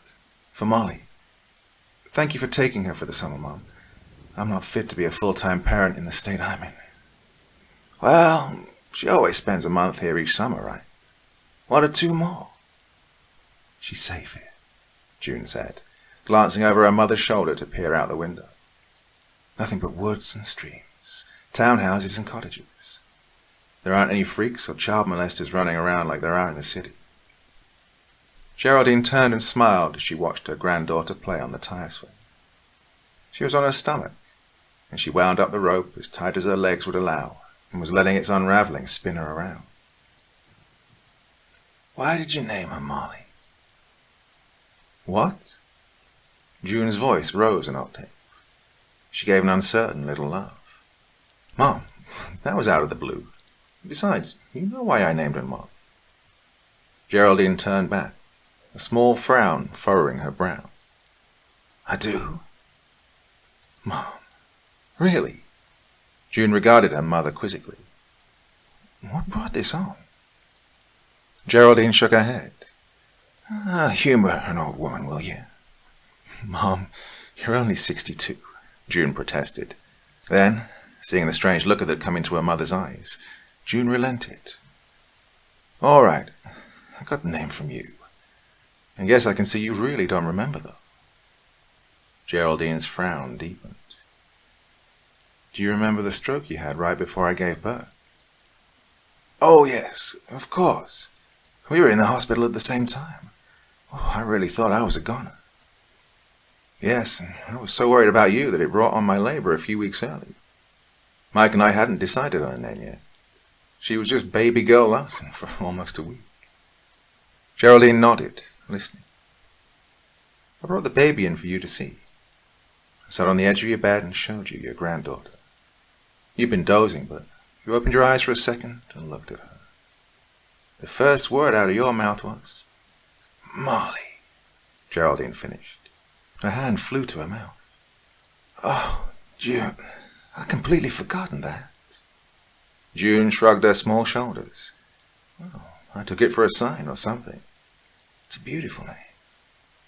Geraldine forced a smile. "Yes, it is." Ring around the rosies, a pocket full of posies. The sing-song melody floated on the wind. It mingled so perfectly with the ambient noise of the birds, rustling leaves and June bugs. It could have been there all along. Ashes, ashes, we all fall down.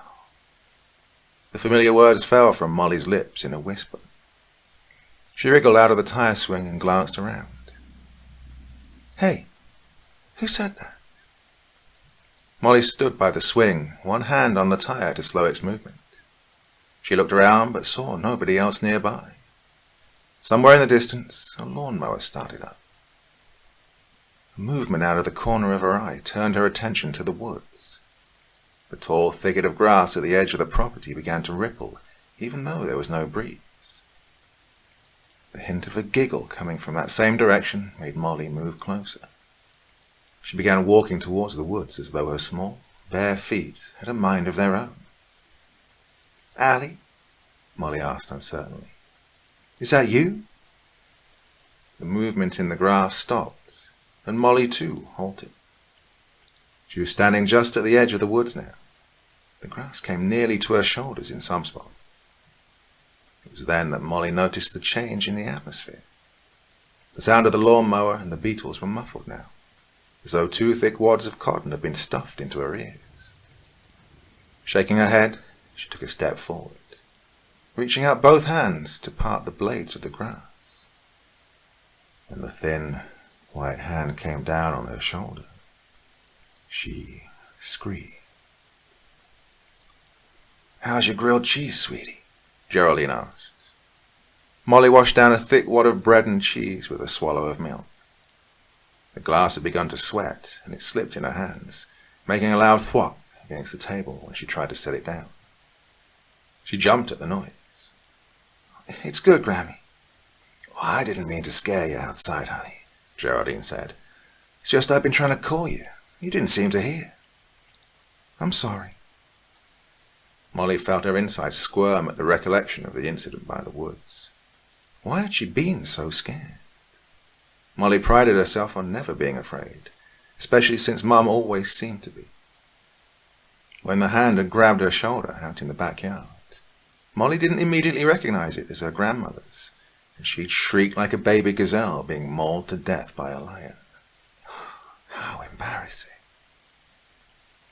"Oh, I wish Allison and her family hadn't moved away," Geraldine went on, sipping a glass of iced tea. "You and she always liked to play together in the summer." "I thought maybe she'd come back." Geraldine's smile was tender. She placed a hand on her granddaughter's shoulder. "No, they sold the house months ago, I'm afraid. An elderly couple lives there now. They have no grandchildren. It looks like it'll just be you and me this summer." Molly frowned. "There are no other kids in the neighborhood." Geraldine shook her head. "Not that I'm aware of." "That's weird." "How so?" "I heard a girl in the woods today." Geraldine flinched, drawing her hand away. "Oh, you must have imagined it." Molly chewed on her lower lip. "Yeah, I guess so." "You be careful around the woods, Molly. You understand?" Molly was startled at the sudden snap in her grandmother's voice. "Okay, I will." "You're not to go into those woods alone." Molly nodded. "I used to go with Allie sometimes. We took a shortcut to her house." "Well, it was all right with Allison. She grew up in these woods. She knows them." Knew them. Molly grew quiet then. She stared down at the table and sighed. At first, when her mother had told her she'd be spending the entire summer at the cottage, Molly had jumped at the chance of being able to be free of her parents' constant fighting. She'd imagined long days with Allie, playing in the woods, swimming in her pool and having fun. Allie had written to Molly right before she moved. Her mother had misplaced the letter and the bad news that had come with it. It had only surfaced a couple of days before the trip to Grandma's house. Molly hadn't made a big deal out of the letter in front of her mum, but when she was finally in bed, she cried herself to sleep. She loved her grandmother, but the thought of being her only playmate through the whole summer made Molly's chest feel heavy. She didn't want to cry in front of her grandmother right now, so she grabbed the slippery glass with an iron grip and chugged what was left of the milk. "Hey," Geraldine spoke gently. "Why don't we go to the orchard tomorrow and pick some apples?" "If I could just get a bit higher," Molly spoke through gritted teeth.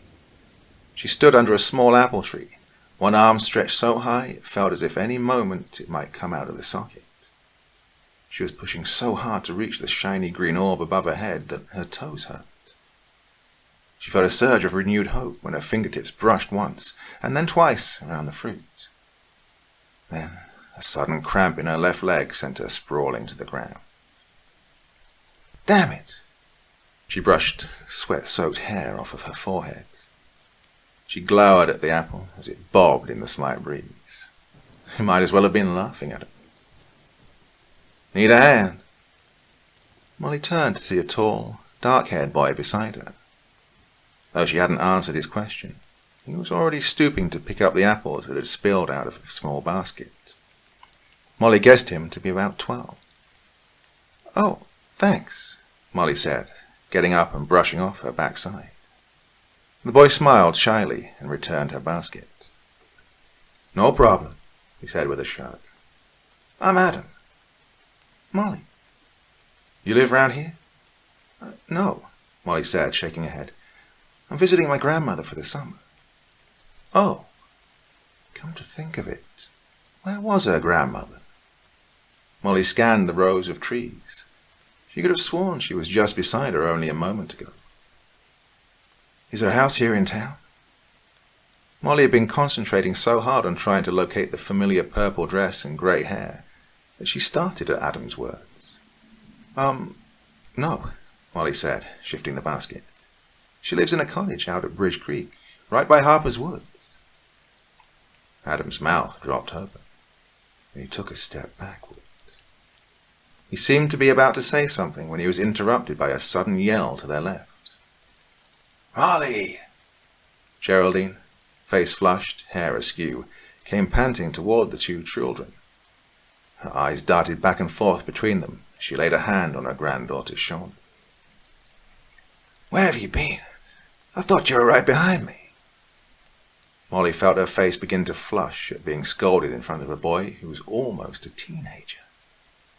"I'm sorry, Gram," Molly said.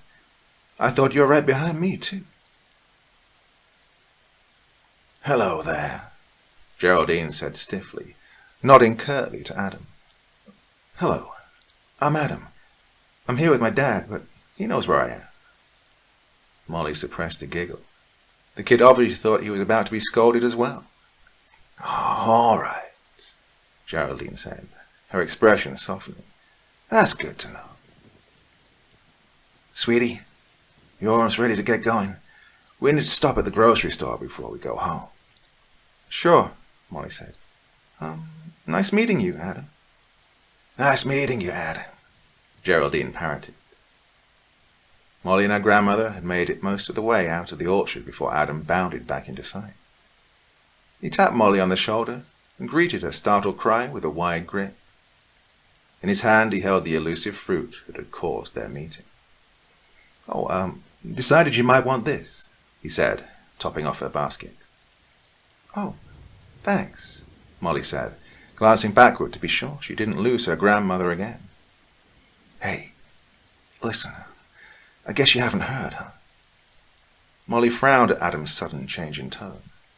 His dark eyes were dancing with mischief. "What are you talking about?" "Harper's Woods is haunted." "Oh, come on," Molly began, but he cut her off. "No, seriously," he said, stepping back. "It's really weird that you're staying there for the summer, too." "What's so weird about that?" Adam gave her a long look before speaking again. "I can't believe you don't know," Adam said, shaking his head. "The ghost in the woods, her name is Molly." Molly stared into the woods and bit down on a tart green apple defiantly. She hated that stupid kid, Adam. It had been 3 days since he told her that dumb story about a ghost with her name. Trying to convince herself that he was just some weird kid looking to scare people had done little to stop the nightmares. Her grandmother kept asking Molly why she looked so tired at breakfast, but Molly didn't want to say. She was sure her grandmother would think the stress of her parents' divorce or loneliness was bringing it on. Besides, Grandma hadn't been feeling too well herself the last couple of days, and the last thing Molly wanted to do was make her feel worse. After a third night of bad sleep, Molly made a decision. She was going to go into the woods. She'd been in it a million times with Allison, and her best friend had never told her about a ghost in the woods. Also, she knew as long as she avoided it, she'd probably keep having the nightmares. As she walked towards the edge of the property line, she threw a guilty glance toward the house. When she left, Grandma had been sleeping on the living room sofa bundled under a blanket, tissues and hot tea at hand. Molly convinced herself that it was because she didn't want to wake her grandmother up that she hadn't asked for permission. Yeah, right. Molly adjusted the small pack on her shoulder, stepped past the tall blades of grass, and walked into the woods. "I'll just walk to where Allison used to live and walk back. If no ghost gets me, then there is no ghost." Molly set off down the small, worn path, oblivious to the presence taking shape behind her. Molly wants her dolly. 3 12-year-old girls stood in a circle around a fourth child, a thin blonde who appeared younger than the rest. The older girls tossed a doll between them, sticking out their tongues and making faces at the girl in the middle. The little blonde jumped up each time the treasured toy flew overhead, and, though she stood on tiptoes, she couldn't come close to reaching it. "Don't pick on me." Despite the defiance in her tone, her trembling lower lip egged the bullies on. "Poor little Molly. Want a lolly?" Marianne, the tallest of the girls, produced a dum-dum lollipop from a pocket in her overalls. Sarah had the doll now, its short red hair tangled up in her thick fingers. She swung it back and forth like a pendulum, a sour expression on her pudgy face. "Don't swing Raggedy Ann like that. Give her back." "Why don't you run and cry to your Grammy, Molly?" Jerry, the third girl, chimed in. "Yeah," Marianne agreed. She looked to her friends. "Her mommy doesn't want her. Dropped her off on the doorstep and ran away." "How come your mommy doesn't want you, Molly?" Jerry asked. "Yeah," Sarah agreed. "Is there something wrong with you?" "Why'd you spend all your time in the woods, Molly?" Jerry asked scornfully. "I hear you talk to yourself," Sarah jeered. The lollipop Marianne had been holding hit Molly on the side of the head, making a loud thwack in her ear. "Leave me alone," Molly shrieked. Her fists clenched into balls at her side as tears poured down her cheeks. "Just leave me alone." Just then, a sudden gust of wind rocked the trees in the woods around them. The sky, which hadn't held even one cloud only moments ago, was suddenly grown dark as though an unseen hand had reached out to block the sun. "Thunderstorm," Sarah announced, tossing the doll to Marianne. Jerry seemed to be the only one to notice the sudden change in Molly. The young girl was no longer crying. She wasn't even moving. She was glaring, emerald eyes darting methodically from Marianne to Sarah and then back to Jerry. Jerry felt herself taking several steps backwards, nearly ploughing into Marianne and Sarah, who had begun to dance amidst the sudden rain shower. A deafening boom of thunder followed a streak of purple lightning that painted the sky. "Hey, watch where I'm running," Marianne laughed, shoving the doll into her friend's hands. Let's get out of here," Jerry yelled above the storm, her gaze still on Molly. Those eyes. They just kept moving. No, ticking. Jerry realized with a crawling shudder that the eyes reminded her of one of those Kit-Kat clocks ticking off the seconds. Tick-tock, tick-tock, tick-tock. "Yeah, let's go," Sarah agreed, pushing a wet tangle of hair from her face. The two girls took off down the path, shrieking with delight. Jerry watched them go. "I'm going to get lost in the woods." The voice was so close to her ear that Jerry screamed and jumped back. Though Jerry had only looked away for a moment, Molly had somehow managed to cover the 10 or so feet between them in that time. Her face was only inches from Jerry's, her green eyes dark with rage and still red-rimmed from crying.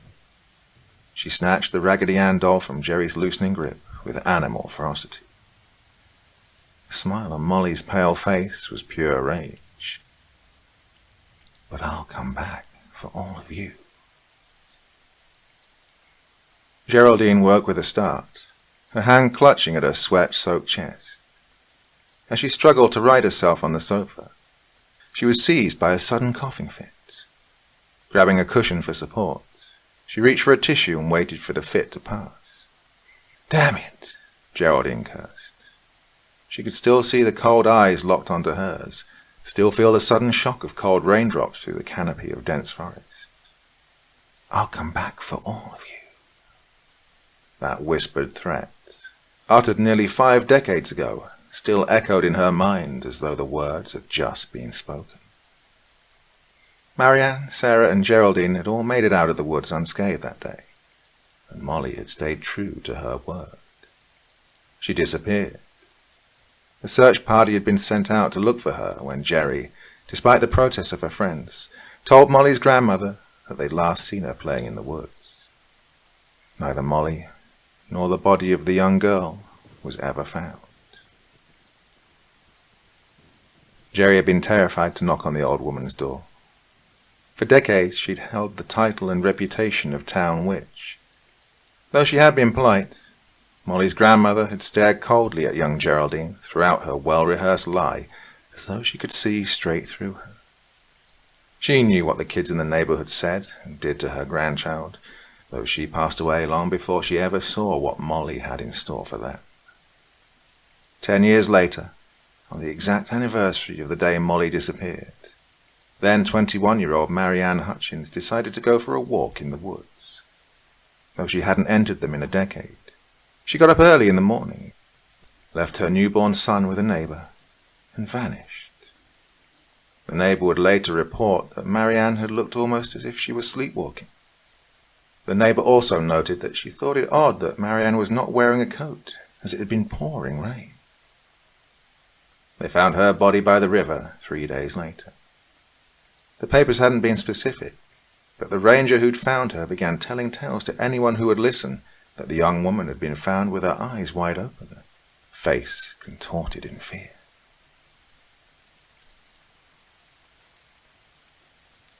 Ten more years will pass before the death of Sarah's grandfather brought Sarah, her husband, and 2 children back to her hometown. By this time, Geraldine had all but forgotten the strange incidents of Harper's Woods. She'd been married, and she and her husband were expecting what would be their only child, June.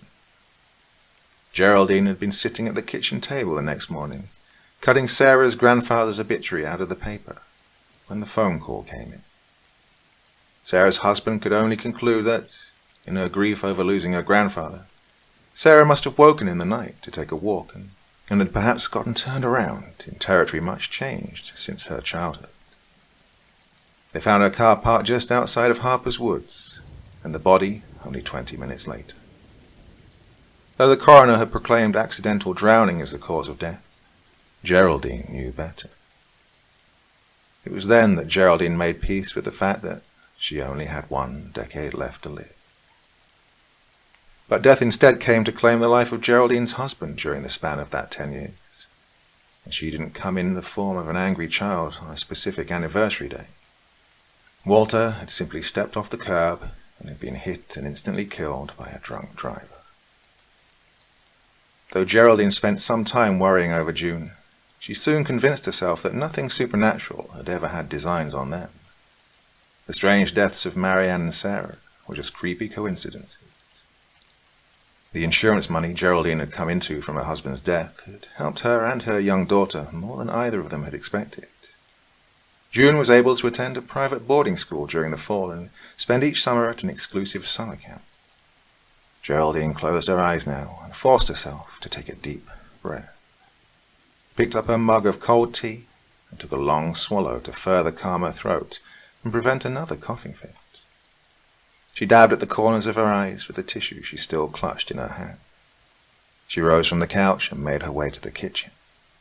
Selecting a glass from the cabinet, she turned on the tap. As she passed by the window, a flicker of movement caught her eye. She frowned at the calendar that hung on the wall by the phone. Its pages were fluttering as though caught in a breeze, but a quick glance around the kitchen told her no window was open. Geraldine's heart raced as her feet moved her toward the fluttering pages. She felt the glass slip from her hand. It hit the linoleum and shattered. But Geraldine didn't hear. She didn't even feel the glass shard that penetrated the thin sole of her house slipper when she staggered backward. A flash of lightning lit up the sky. Geraldine gasped and turned a face drained of color to the window and the woods beyond. Oh no. Ring around the rosies. The voice was a whisper. Molly whirled to face the sound, but could see nothing but forest. She licked dry, chapped lips and swallowed hard. Who's there? She'd heard a twig crack a few minutes ago. Had somebody or something been following her? When the shape appeared from behind the gnarled old oak tree, Molly gasped and took a step back. The little girl smiled. There's a storm moving in. You should go home. Molly's chest tightened as she stared at a young girl who appeared to be about Molly's age, with long, stringy blonde hair and a tattered dress. The only thing that stood out were her eyes, green and almost unnaturally bright. Who are you? Molly asked. I'm Clare, the little girl said, stepping forward. It seemed to Molly that with each step she took, the little girl seemed to glow brighter somehow, as if bathed in her own private sunshine. I bet you thought I was a ghost, huh? Molly surprised herself by giggling. Yeah, well, somebody told me a ghost story about these woods. Oh, I come here all the time, Clare said. I've never seen a ghost. When Clare reached out a hand, Molly felt the slightly cold but solid presence of bone and skin when she shook it. She felt her muscles relax. The girl was just as real as she. Where do you live? Clare pointed. On the other side of the woods. You know the old lake house? Molly laughed. I thought me and Grandma had the old lake house. No, the other one, Clare said. Molly's mouth formed an "oh" of surprise. You live where my best friend Alison used to live. Clare smiled. I do? Yeah, and Grandma told me there were no other kids there. Clare shrugged. Oh, I'm staying there with my grandparents for the summer. A sudden rumble of thunder caught their attention. Molly looked up. Why hadn't she noticed the sky getting so grey? Do you want to come over, Molly? I'll tell you the real ghost story if you come with me. Molly felt a spidery shiver crawl along her spine. Clare, I never told you my name. Clare turned back, frowning. Yes, you did. Molly shook her head. She stepped back. No, I didn't. Thunder clapped again. Molly looked up as the lightning flashed across the sky. When she looked back, Clare was gone. Molly gasped, turning right and left as large drops of rain splashed on her head and arms. Ring around the rosy. The voice was a deafening whisper all around her. Somewhere in the depths of the woods, Clare laughed, a maniacal giggle that reverberated off the trees and seemed to chase the falling rain deep underground. Molly ran. "Molly! Molly!" Geraldine screamed as she slid down the embankment. A sharp pain shot through her leg, and she prayed as she tumbled and rolled that it wasn't broken. Nobody knew where she was. She could die out here. She landed on her hands and knees in the deep puddle of muddy water. "Molly!" She'd been combing the woods for nearly an hour, but so far had seen no sign of her granddaughter. The rain poured down in sheets. Geraldine lurched blindly into a tree and held on. For a moment, she was 12 years old again, helping her friends pick on a helpless little girl. She saw the rage in the eyes of the girl in a not-so-distant memory. 50 years to the day. How would she not realize the date? Lightning flashed and lit a streak of blonde in the distance. At first, Geraldine was struck by an urge to scream. Then, she recognized her grandchild. Barefoot, both slippers lost long ago under muck and leaves, Geraldine staggered barefoot towards Molly's unconscious form. "Molly!" Geraldine slid down to her knees and cradled the rain-soaked head in her arms. "Oh, God, please don't be dead. Baby, honey, wake up." But the face was grey.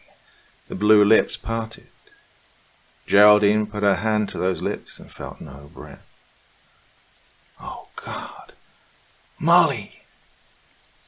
Geraldine pushed Molly onto her back and began performing the CPR she'd learned from a YWCA course over 30 years ago. Though she had no idea if she still remembered what to do, instinct took over. She pressed on the small chest and blew frantically into the child's mouth. A strong gust of wind picked up, wailing through the trees and nearly knocking Geraldine to the mud-soaked forest floor.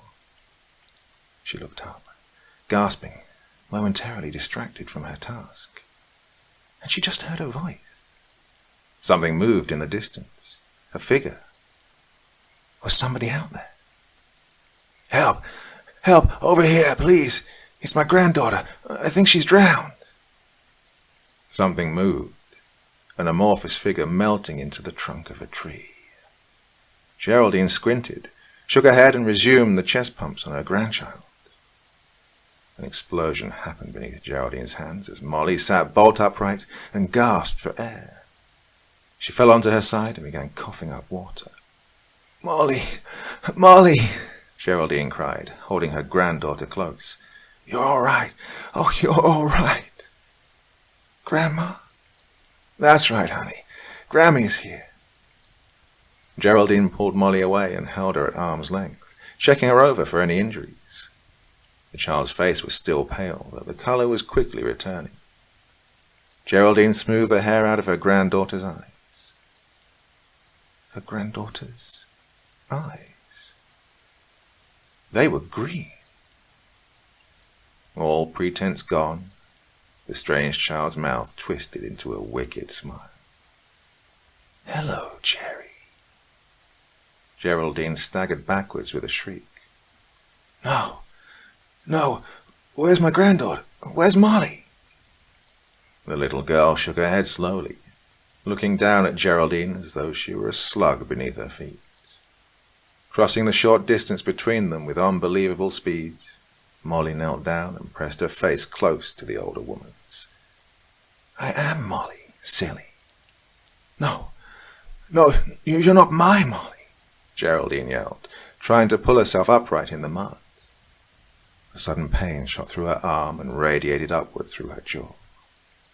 The crushing chest pain soon followed suit, and Geraldine knew she would never make it out of the woods alive. "Your eyes. June will know that you're not her daughter," Geraldine croaked. Molly from 50 years ago smiled again. moving away from the older woman who lay dying in the rain. She closed her emerald eyes, and when she opened them again, they were the same shade of grey-blue as those of her late grandchild, whose body was now being piloted around by a vengeful spirit. Mommy June and I will have a wonderful life together, don't you think? Those were the last words Geraldine Farmer heard as the darkness closed in, the woods finally claiming her for its own.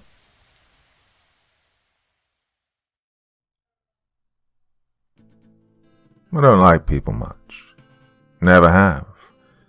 My whole life I've gravitated to being alone, outside in nature. Told my kindergarten teacher I wanted to be an animal tracker. Kind of pictured it as a Steve Irwin thing, back before Steve Irwin was a thing. Anyway, I'm getting off track. I get paid to do it now. All sorts of property owners want to know what types of animals exist out in the middle of nowhere, usually because they want to build something and want to make sure they're not going to get in trouble for killing a bunch of endangered animals. I'll get dropped somewhere with all my supplies that I can carry. Trail cameras, sometimes even a small drone. If I'm lucky, I can get paid for a job and also get some photos that I can sell to a nature magazine. It's a pretty good gig, honestly, and it suits me well. Well, this one was weird from the jump, way outside my normal area, and they demanded absolute secrecy. I had to carry a sat phone that they provided that was designed to only connect with them and no other communications gear. I put that thing through the ringer before I agreed to it, but it was a solid piece of gear. Also had to give them a chance to review all pictures before deciding which ones I could keep. Something about evidence of mineral deposits. Whatever, the pay was 5 times what I normally got. They were very clear I couldn't even tell anyone who'd hired me, which I guess doesn't matter now. Spectral Corp. Who knows if that was real? Couldn't find anything when I googled them. But when you get paid 50% up front, in cash, being able to Google a company doesn't matter as much. I worked out my planned route with a lot of input from my client. I get flown via a helicopter to a clearing. I work my way up a game trail nearby around a lake, leaving some trail cameras, and then I'd work my way north along a river until I reached another clearing where they'd drop some additional food for me and take copies of my photos so far. Finally, I'd work my way back south to the original clearing, checking the trail cams on the way, and they picked me up there. 3 weeks with a big check for the rest of the payment at the end. Well, they were big on planning for emergencies too. Said if anything happened, I should get to the closest of the 2 clearings and call for help. Whatever happens though, I wasn't to cross a stream to the south of a clearing that I'd be dropped in. The stream, for whatever reason, was a boundary I was not to pass under any circumstances. Whatever, not a huge deal. This company was paying enough to set some weird rules.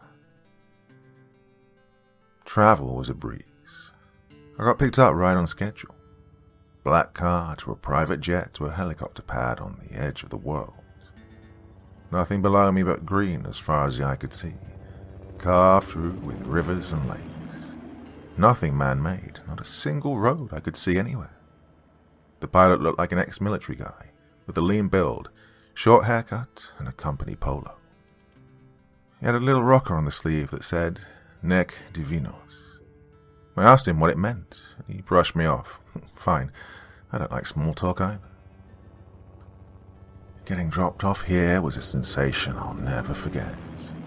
I'm used to being alone in the middle of the woods, but this place unsettled me. I felt like I was being watched from the second my feet hit the ground, unseen eyes dotting the dark forest surrounding me. I choked down the unease creeping up my throat and got to work. I'm a professional, and the feeling faded quickly enough. I was alone in the world, the most comfortable place for me to be. No sound but the birds in the trees and the leaves crunching under my feet. I started my first hike, up around the lake, and dropped off 3 trail cams. Worked my way up and around. The place buzzed with life. I got a ton of photos. Slept each night in my tent. Felt great. It was the second night when I realized something was off. I woke up to a start, realizing my fire had gone out. It took me a second to realize what had really woken me, the sense that I wasn't alone. I've honed this over time. It's always good to recognize the feeling when a predator had entered your space to figure out if you were lunch or not. Some lizard brain stuff that evolution gave us and modern life tries every day to dull. I took out my flashlight and peeked out of the tent. I could vaguely see a shape about 20 feet from my tent in the moonlight. I opened the tent and flicked the flashlight on, and immediately dropped it from the shock. The flashlight rolled off my foot, and I lunged for it, grabbing it and aiming it back at the woods that were now empty. In that moment, though, where the light hit it, I knew what I'd seen. A man, dressed all in black robes. I paced around my tent, scanning the woods, but he was nowhere to be seen. How had someone gotten out here? In the middle of nowhere, no electricity, no roads. Hell, I'd been flown in via helicopter. Who the hell could sneak up on me and then vanish like this? I didn't see any further sign of my nightmare visitor as I circled back for the trail cams and started up the river. I downloaded the photos I'd gotten with them and flipped through them one night, quickly so I could keep my battery from running down. A lot of deer and some elk, the back end of what might have been a wolf. I paused on one, though, and the picture was blurry, but almost looked like a man. At least the top did. The bottom half looked like an elk. I tried to sharpen the picture, but it didn't work. Decided not to use that camera again, in case it was malfunctioning. Still, the picture had unsettled me in a way I couldn't quite put a finger on. I picked my way up the river, feeling more uncomfortable the further north I got. The abundant wildlife had faded to nothing. I didn't even see birds here. It seemed like a completely lifeless wilderness, and that scared me. It was the second day when I saw him again. I'd rounded a bend and saw him at the far boundary of the woods ahead. He was facing me, and seemed to wait until he was sure I'd seen him before stepping back into the trees. I managed to snap a quick photo at a distance before he vanished. The hike north was slow. I took photos to show I was doing something, though I didn't see any sign of life. I still dropped the trail cameras, though, just in case. Every night I briefly turned on my computer to look at the blurry photo from the lake, staring at it as if it would make sense. The nights were unsettling. I saw strange lights in the sky that didn't match any meteors or northern lights I'd ever seen before. I tried not to look at them after realizing one night that what I thought had been 15 minutes staring into the heavens had taken up 3 hours of time. Something was staring back. I don't know why I just said that, but it feels true. My dreams turned dark. I had nightmares for the first time in years, where I was running through the woods, chased only by the thunderous sound of hooves that were everywhere and nowhere. The day before my arrival at the second clearing, I decided to try out the drone to see if I could get any good footage. I sent it up the river around a bend and brought it back, stowing it so I could look at the footage later. I continued to hike up to my planned resting spots when I saw them on a ridge above me. 3 men, all dressed in identical black robes. I snapped a photo and they didn't seem to care. They watched me until I was out of sight. That night I downloaded the drone video and watched it. It was halfway through some beautiful but lifeless footage when I noticed some movement. In the woods was some sort of thing I couldn't make sense of. It had the lower body of an elk, but the torso and head of a man, with antlers atop its head. I watched as it gracefully ran from the noise of the drone and then veered deeper into the woods. There's something very wrong with this place. I sat watching the video and realized I had to make a decision. I could turn this over to my employer, say I was sick and needed to get out, even if I forfeited the money for the job. Or I could take the new supplies and head south, get the cameras I'd left, try to figure out what is happening here. Sitting alone in my tent, thinking about the mysterious company that had brought me to this place, I realized I had to know more about what was happening. I took the memory card I'd prepared to hand off with the photos I'd taken so far, and moved the photos of anything unusual to my laptop. I left at dawn, hiking to the clearing where I'd be resupplied. Half an hour before my arrival, the helicopter roared past overhead, and when I made it, he was already on the ground. I swapped out the batteries and supplies, handing him the memory card to take back. "How's it been going?" His voice was gruff and unconcerned, his flat effect that of a man who felt he had to make some sort of small talk, but really wasn't concerned with whether or not I responded. "Fine. Not much in the way of wildlife here," I responded. I hesitated, and my voice caught as I decided to push the issue. "Hey, does anyone live up here?" He raised an eyebrow at the question, stopped what he was doing to look at me. "Why do you ask?" I tried, perhaps unsuccessfully, to adopt an air of nonchalance. "No reason, though I thought I saw someone the other day, but it seemed crazy. Sometimes your eyes play tricks on you when you're alone, you know." He considered this for a moment and nodded. "Sure, no one's up here. They wouldn't survive the winters. You won't either if you don't get a move on." He nodded back towards the river, an indication that the conversation was over. I grabbed my headgear as he got ready to depart. When I was ready, I turned to him. "I'm going to get moving. Don't want to lose the light." He held up the memory card I'd handed him. "Is this everything? Bosses are particular about this stuff." We locked eyes, and I nodded. He nodded back. "Good. Stay safe out there." Walking south felt different. The feeling of unease in the back of my mind grew into a dread in my throat. I couldn't explain it, but I picked up my pace. Even as I collected the trail cameras, I didn't check the photos. For some reason, I was terrified at what I'd see. My sightings of the mysterious black-robed men increased. Every time I rounded a bend, there'd be one ahead of me. Every time I made the mistake of looking back, there'd be one in the distance watching me. I hiked with my head down, exhausting myself each day before settling in for a night of horrors in my dreams. I saw giant eyes in the woods watching me. I heard a buzzing sound that grew louder until I couldn't think or move. In one dream, I was tied to a tree, surrounded by the black-robed individuals, though they just stared at me. They were waiting for something. Still, the nightmares were better than being awake after dark. The night sky blazed with strange lights that I didn't dare do more than glance at. It felt as if I'd tumbled off the earth into some alien world, so similar to our own, but one where every twig and leaf had been soaked in danger. The night before I was set to leave, I finally looked through the trail cameras. I organized the photos by camera and then started clicking through. The progress was easier than I imagined. There really was no life to photograph along the river.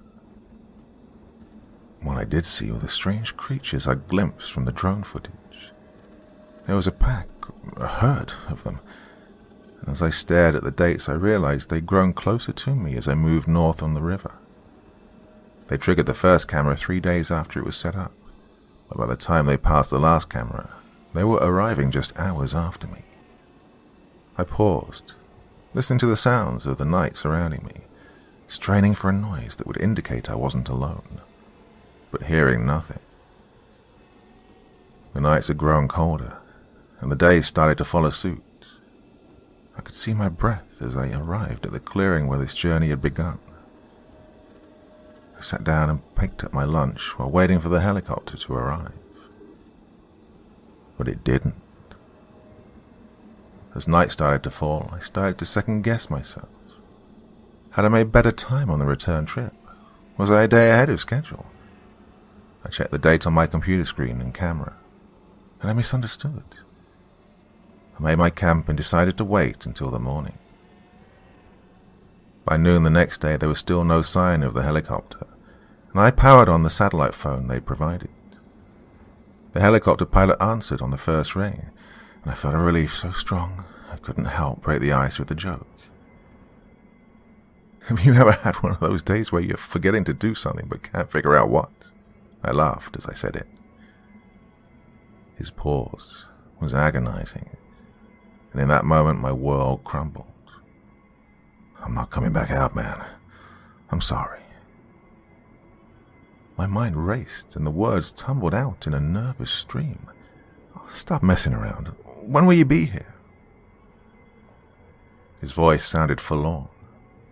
I'm not. They know you didn't give them all the photos. The file names are none but dumbass. I swore under my breath. They won't let me come back out, but I wanted to be the one to tell you. Anyway, good luck. Oh, and if I were you, I'd off myself before those things got me. He terminated the call and my world fell silent. All I could hear was my heartbeat pounding in my ears. I looked back and forth and realized what I had to do. They needed to come get me, and I could make them. I broke camp and headed in the one direction they told me not to go, due south. Across the stream that marked the boundary of where I was told in no uncertain terms not to cross. I paused on the far side of the stream, as if I expected a team of armed guards to materialize. Nothing happened, and I continued south. I picked my way south for 2 days, trying to ration my food while looking for some sort of clue as to what I should do next. On the second day, I heard the buzzing noise from my nightmares, and it only got stronger the further south I went. The world seemed to vibrate around me, and I began hallucinating as the volume increased. I saw dead friends and family standing in the trees. Once I saw myself, smiling and pointing into the distance. At first I thought the building was a hallucination too. I stepped into a clearing in the middle of nowhere and a squat, concrete structure stood before me. I couldn't imagine how it was constructed. There were no roads to speak of, and it would have taken years to fly out all the materials needed by helicopter, not to mention the equipment and workers. I stepped into the clearing and walked towards the building. The leaves under my feet gave way to something hard, and I looked down and I realized I was walking on blackened animal bones. As I got closer to the building, the bones gave way to blackened shells that shattered under my feet. A large metal door stood on the front of the building, with words in a language I didn't recognize. I reached for the door and opened it, marveling at the lights inside and the warmth from the heat. I stepped in and closed the door, surprised again at how the buzzing vibration ceased the second the door closed and locked behind me. The building was 4 rooms, a bunk room with 6 beds, a bathroom, a small kitchen, and a large office room with computers and TV screens. The computers were all running some sort of program I couldn't stop, but I took a hot shower for the first time in weeks and washed my clothes in the sink before hanging them to dry. I laid in a warm bed for the first time in almost a month and drifted off into a thankfully dreamless sleep. I awoke and took stock of my situation. There were a few cans of food in the kitchen, and it had running water that tasted fine. I heated up some ravioli over the stove while I considered what to do next. The decision was made for me, though, when I heard the satellite phone ringing from the next room. I picked it up and recognized the voice on the other end of the line as my mysterious client, who I hadn't spoken to since before my departure. I thought I was very clear to you not to venture south of that stream, he began in a measured voice. You disobeyed me. I frowned. Well, it apparently worked, didn't it? I got your attention. You have precisely 30 minutes to pack your items and depart. At that point, I will turn off the electricity to the compound. I would advise you to be on your way before that happens. Disabling the power that protects that place will create a vacuum, and you know that nature abhors them. What should I do then? I spat. You can give up. It'll make everything much easier. I don't like loose ends. His voice dripped with ice. 30 minutes, starting now. I don't know why I believed him, but I did. I threw my supplies in my bag and sprinted for the door, moving quickly to put some space between myself and the mysterious building behind me. I was moving through the trees when an ear-splitting scream pierced the woods. I don't know what made it, but it was as inhuman a sound as I'd ever heard. I looked at my watch. Exactly 30 minutes had passed. I continued south, barely sleeping as I jumped at every noise I heard. Night was no darker than day now. The sky was a kaleidoscope of lights and movement. I woke one morning to an individual in black robes standing in front of my tent. They removed their hood, and I was faced with a rather normal-looking woman, not the frightening cultist I'd imagined in my head. Why did you come here? I stared at her, uncomprehending the question. She repeated it, slower. Why did you come here? I nodded and stammered out an answer. It's my job. I thought I was just photographing some wildlife. She nodded. Pack your equipment now. Follow this ridge south. You'll find an old cabin 10 miles beyond here. It isn't much, but it's dry. Stay there for 2 full days. On the morning of the 3rd day, if you're safe, walk due east. You'll come to a river. We'll have left a boat there. Take it south. It will be easy going. There's an encampment 3 or 4 days downstream. I nodded, but was no less confused. Who are you? She smiled in a sad sort of way. You have to leave now. I'm sorry that they did this to you. You were nothing but bait for them. We'll try to throw it off your trail. I scrambled to break camp and move. It was right before dark when I arrived at the cabin. It was as advertised. The winters had been rough on it, but it was dry and removed me from the elements. Yesterday passed without incident, and as the sun started to set today, I let myself get my hopes up for the first time. Maybe I could get out of here. Maybe I would survive this. Dusk had settled across the area when I saw it, standing and staring at the cabin. It must have been 10 feet tall, with the antlers on its head, but the man-elk creature stood motionless, watching me. I looked around and saw another, then another. They had surrounded the cabin. That was hours ago, and I've been struggling to type this since. They haven't moved once in that time, but they're waiting for something. I can hear the buzzing from my dreams again, and now I realize that what I heard coming from that building was not the same sound. It was artificial and synthetic. This noise is alive. It feels like it's coming from the earth itself. Something is coming. I took apart the satellite phone the company gave me. I think I've managed to get a weak data connection on here. Might be enough to get this up on a text-only website. Tell people what happened to me. They've moved now, but they're still here. I can see them in the distance. Odd shadows cast off their antlers. I hear something else too. Something unbelievably huge. It's here now. I can see it. It's...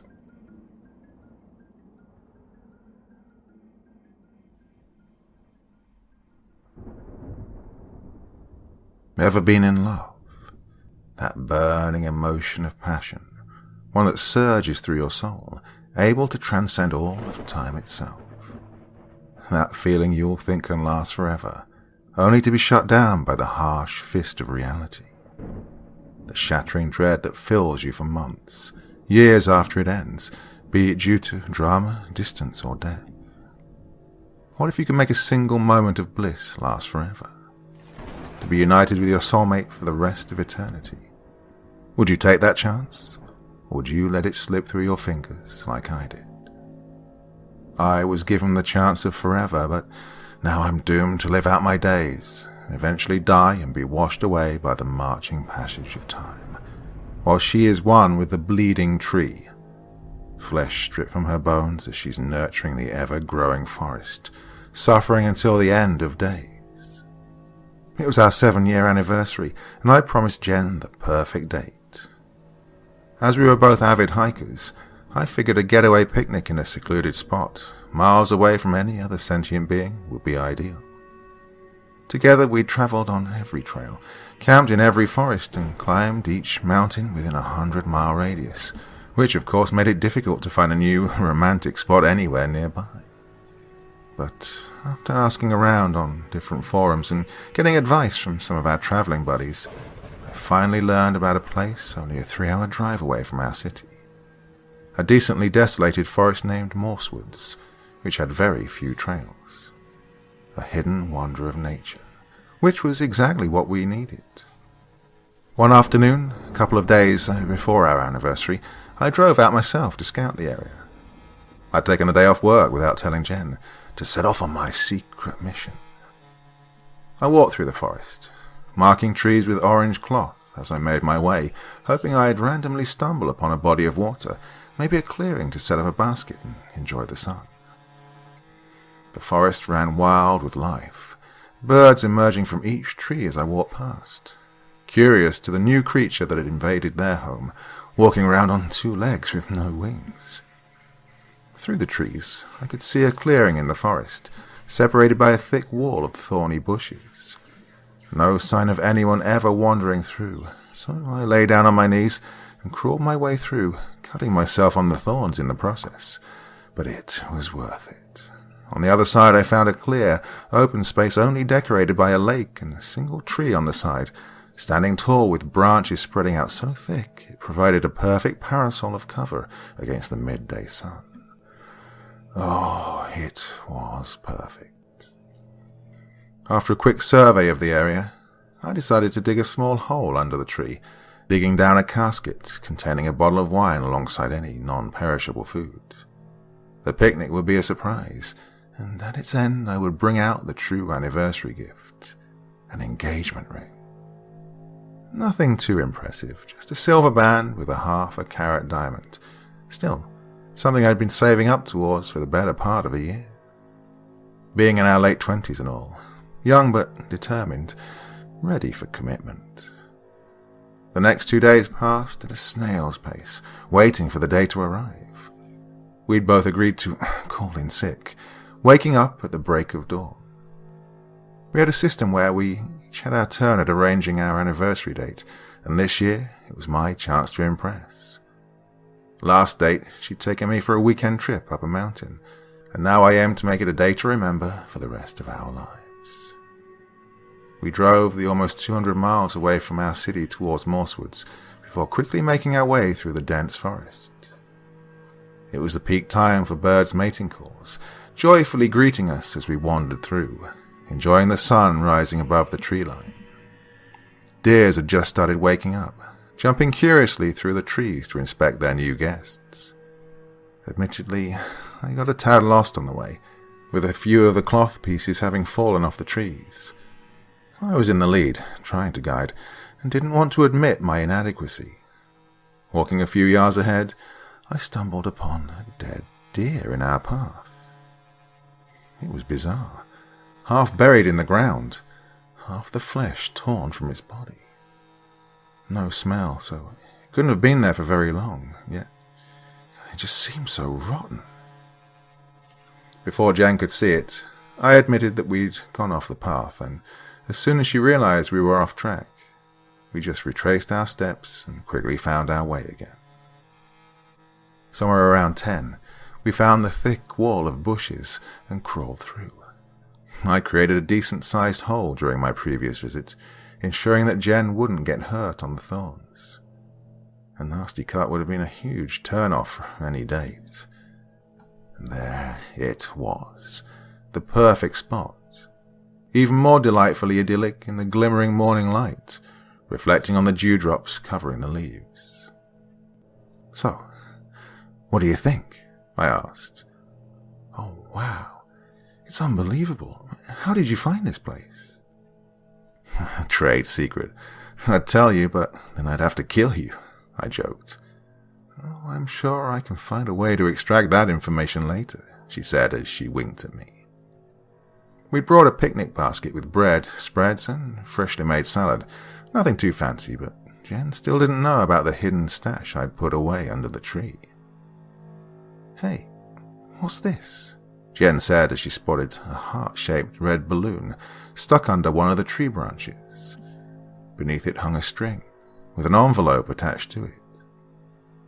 Jen jumped up and pulled it down, carefully detaching the envelope and tying the balloon around her wrist to stop it from floating away. "Oh, that's so sweet. You didn't have to," she said as she opened the envelope, pulling out a handwritten letter. "Jen, I didn't," I tried to explain, but she'd already started reading.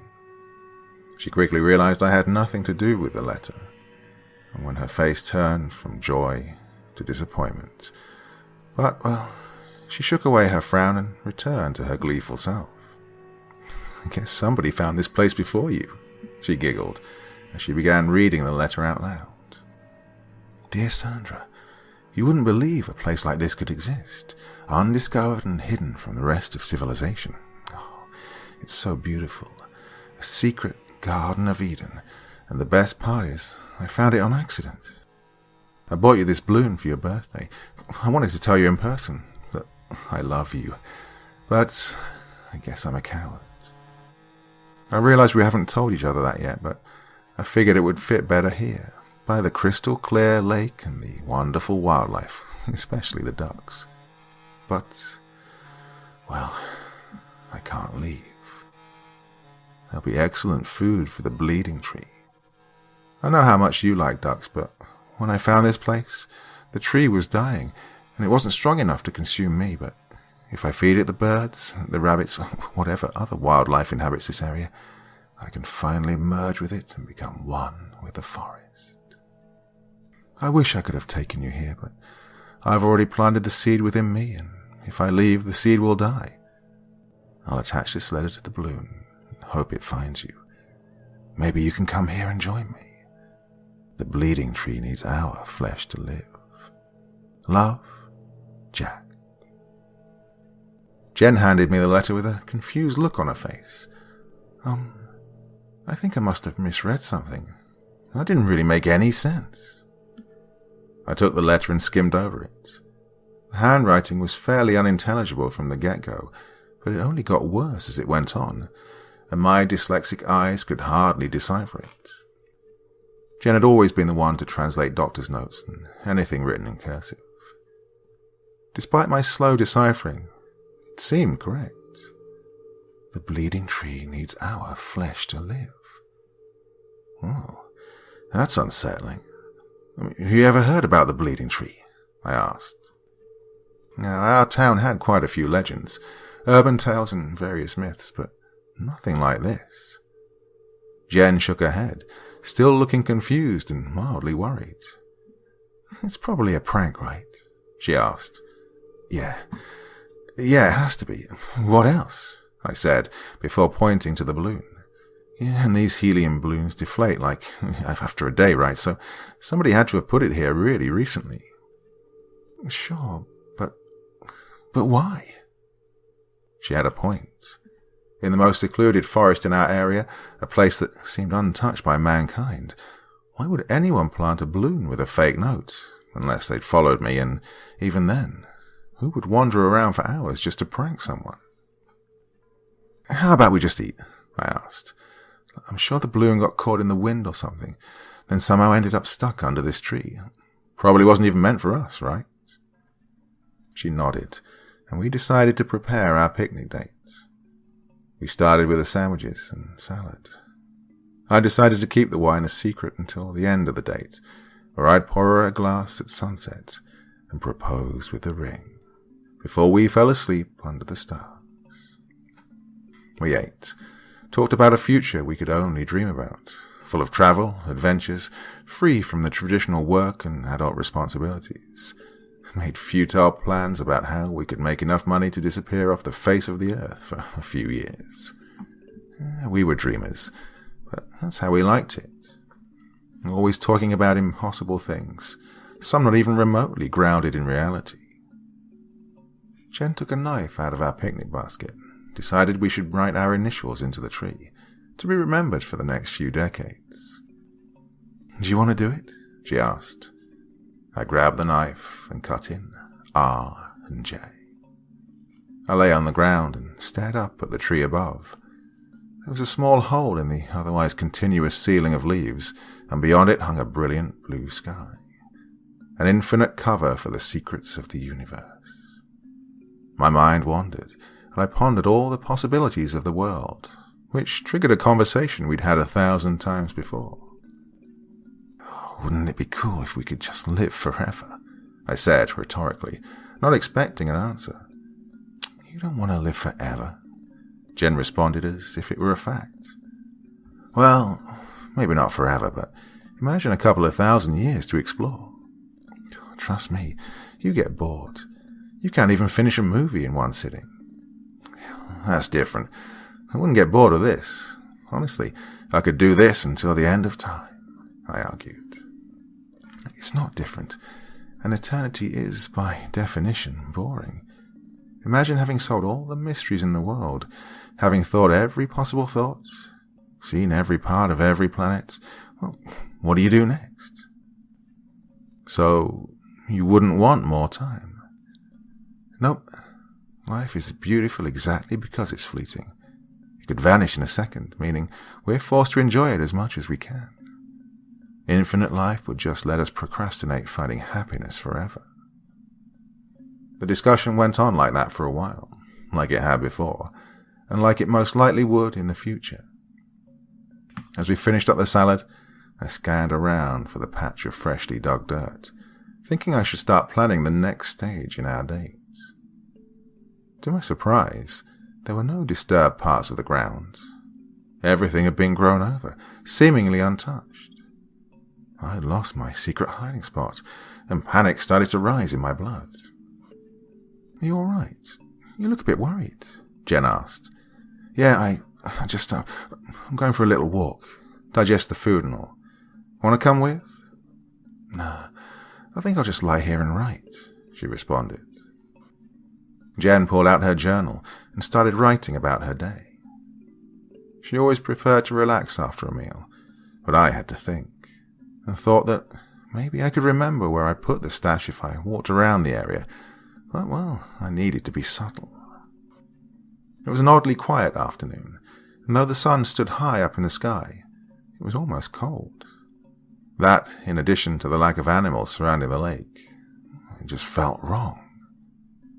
I pulled out the letter again and read over the part about the lake being filled with ducks and about animals that surrounded it, animals that would feed the bleeding tree.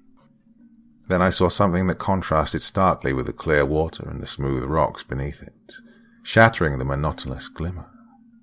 Something white. Long sticks littering the lake floor. They were bones. From what I could tell, they mostly seemed like birds' rib cages. Some maybe foxes or other small animals, but a few were larger. Too large to come from any animal that lived in that forest. I took off my shoes to wade into the shallow water. I picked up the largest one, a femur based on what I could tell. Almost looked like it belonged to a human being. "Oh my God!" I heard Jen yell from the tree. I ran over, not understanding what she was yelling about, until I stepped in something wet just next to the tree. I looked down at my feet to see a crimson liquid covering seeping up between my toes. "What the I said, realizing all too late that I was standing in a pool of blood. "There!" she stuttered as she pointed at the tree we'd had our picnic beneath. A pool of dirty blood had gathered around the tree in my absence. The bark where we'd etched our names in had fallen off, and blood emerged from the hole. It was bleeding profusely, bright red liquid flowing out from the tree and mixing with the mud below. What the hell is the tree? I trailed off. It can't be blood. It has to be something else. Jen picked up a long stick and started prodding at the bleeding hole. Jen, don't. It's disgusting, I said, but she'd already shoved the stick deeper into it. The entire tree twitched in reaction, as if filled with muscles, all contracting, trying to avoid the pain of being cut. Jen stepped back in shock, but quickly prodded the tree again to confirm we hadn't just gone crazy. Her second prod caused a larger chunk of bark to fall off the tree, revealing pulsating, red flesh beneath it. Let's get out of it, I tried to say, but was interrupted by the tree starting to violently shake, pulling up flesh-covered roots from the dirt, causing the ground beneath us to shatter into pieces. Within a second, a large cap formed under our feet, causing us to crash into a pitch-black hole below. As we tumbled down, we reached out our hands for each other, but with no control, we could only hope to soften the blow. But instead of landing safely, I hit my head on a rock sticking out from the wall. And then I passed out. Once I finally awoke again, it felt like hours had passed. It had turned pitch black in the time I was out, and the only thing letting know that I hadn't died was the sound of Jen moaning somewhere next to me. I fumbled around for my phone. It had fallen out of my pocket and landed in another pool of blood. I checked myself to see if I was the one bleeding, but apart from what must have been a mild concussion, I was unscathed. The phone still worked, and even without any service, it still functioned as a weak flashlight. It dimly lit up the surrounding cave and revealed a ceiling of dirt and meat above me. It wasn't night. There simply wasn't a sky to light up anything. Jen lay up against a wall, passed out from the fall. I shone my light at her and almost dropped my phone in shock. She'd been gutted by a sharp root sticking out from the ground, perforating straight through her abdomen. Jen, please wake up, I cried as I gently shook her, careful not to worsen her injury. She slowly opened her eyes and yelped in pain. Oh, what happened? She asked. Just lie still, Jen. We fell into the ground. You're hurt. She moved her arms and quickly realized there was a branch sticking out from her belly. Oh my God, get it out, please, get it out, she cried as she tried to pull at the root. It twitched violently in response, putting Jenny into further agony. Jen, you've got to keep still, please. If you move, you'll only make it worse. But it hurts. It hurts so much, she groaned. Yeah, I know, but please don't. I'm going to go find help. We're going to get you out of here, I promise. Just stay still. She grabbed my hand as I tried to stand up. Wait. Don't leave. I don't want to be alone. I'm not leaving you. I just need to look for a way out. I swung the flashlight around the cave, checking for any hole in the ceiling, any possible way we could have fallen in, but the only way seemed to extend deeper into the ground, a small tunnel digging further into the darkness. The entire ground felt muddy in a mixture between dirt, blood, and the occasional fleshy root sticking up, wriggling around as it looked for us. Each root bled, adding to the pool that slowly filled the cave. Jen, there's no way to climb out of here. I have to check out the tunnel, I said. No, stay. It's not so bad. It's nice. Stay together, she mumbled, drifting in and out of consciousness, delirious from blood loss. I'm sorry, Jen. I have to find help, I said, kissing her on the forehead one last time. I lay down and started to slowly wriggle my way through the dark tunnel, For each inch I moved, I felt another root reach out, trying to grab me. Something white stuck out from the wall ahead, a fractured bone, sharp enough to cut through my flesh as I moved past it. I yelped quietly in pain, feeling warm blood trickling down my arm. As I bled, the roots seemed to extend towards me, desperately trying to grab a hold of my newly formed wound, digging themselves inside. The pain was unbearable, but I pulled them out before they got the chance to fester. The cave opened up into a larger cavern, my weak flashlight doing little to illuminate it. I stood up slowly, almost tripping over while entering, as my foot got caught in something stuck to the ground. It was an arm, half buried in the ground, half digested by its surroundings, only a few pieces of fat and muscle still attached. There were hundreds of mangled bodies scattered around the cavern, alongside various personal effects: phones, glasses, shoes, clothes, backpacks. A flashlight lay next to one of the less digested bodies, beside a wallet and something more familiar: a bottle of wine and a ring box. It was the casket I'd buried in preparation for the date. It had fallen down and shattered on a rock, spilling its contents. I pocketed the ring and picked up the flashlight. The wallet lay open on the ground, and I caught a glimpse of the name on the driver's license. It belonged to Jack Geller. Perhaps it's even the one who wrote the letter we'd found earlier. There was another piece of paper inside the wallet, covered in the same illegible handwriting as before. Dear Sandra, I know this letter won't reach you because I'm already joined with the bleeding tree, slowly becoming one with the eternal forest above us. I wish you were here with me to comfort me through the pain. God, I hope it ends soon. But if not, well, each root in this place is made from another person. Travelers that got lost in the woods, that have become integrated with the hive mind, and very soon I'll be one of them too. I can already hear their thoughts. Only whispers, but they're getting louder. Soon I'll know what they're saying, even now as I write. Oh God, no. This isn't what I wanted. Please, no, don't. I'm sorry. His letter ended abruptly with scribbles that made no sense. I checked around. Among his other possessions, I found a knife and a small shovel. It then dawned on me that he hadn't fallen into a trap like we had, but instead he'd actively dug his way down, looking for a route to join him with the tree. If he could get in, then maybe we could get out.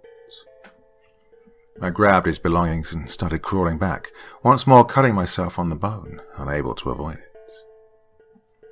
I didn't care about the wounds.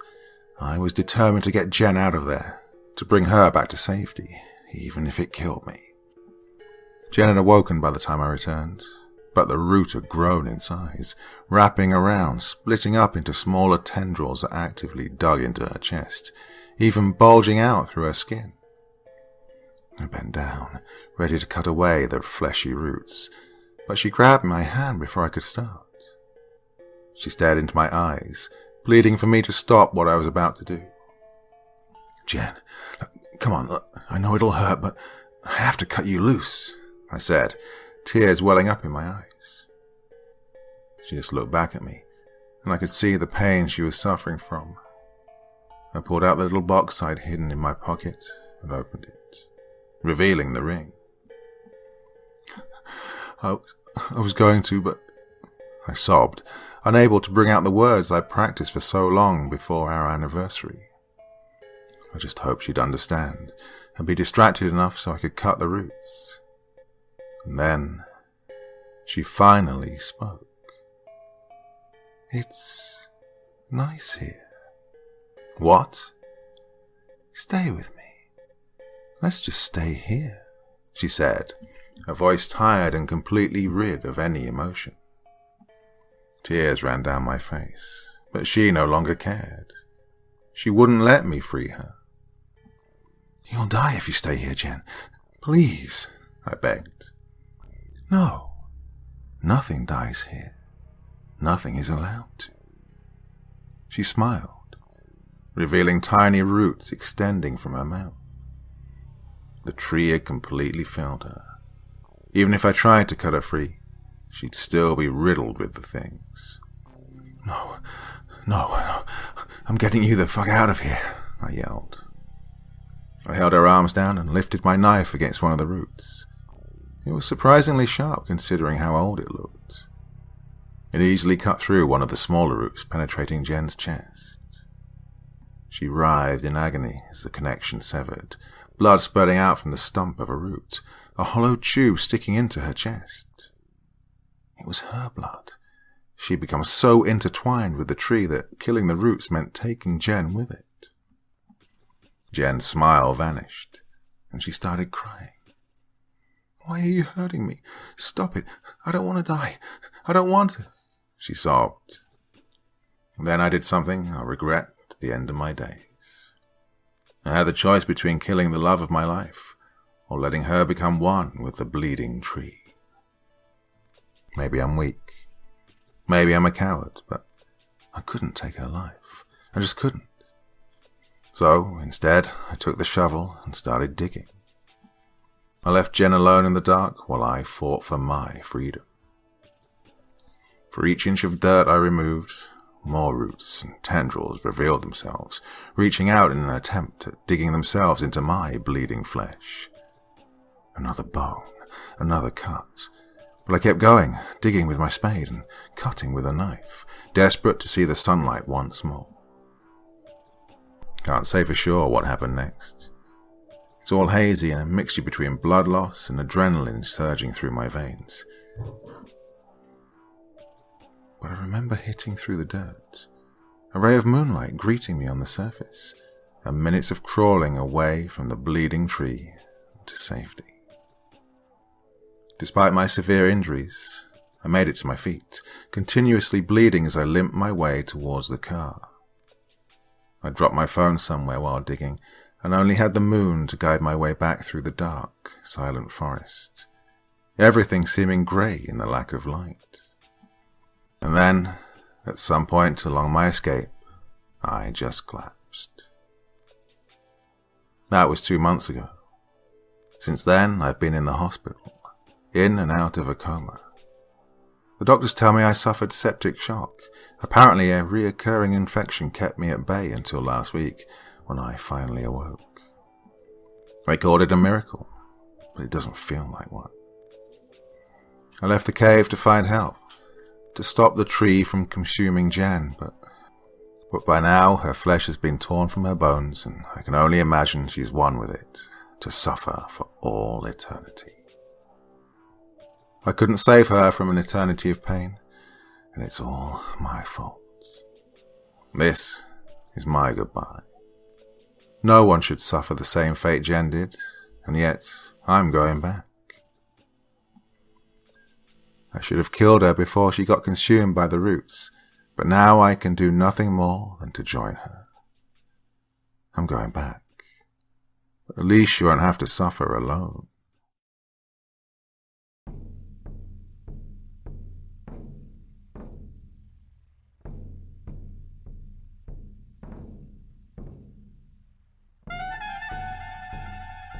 And so once again, we reach the end of tonight's podcast. My thanks as always to the authors of those wonderful stories, and to you for taking the time to listen. Now, I'd ask one small favour of you.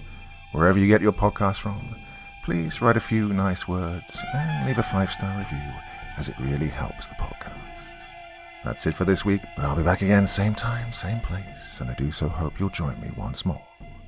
Until next time, sweet dreams and bye-bye.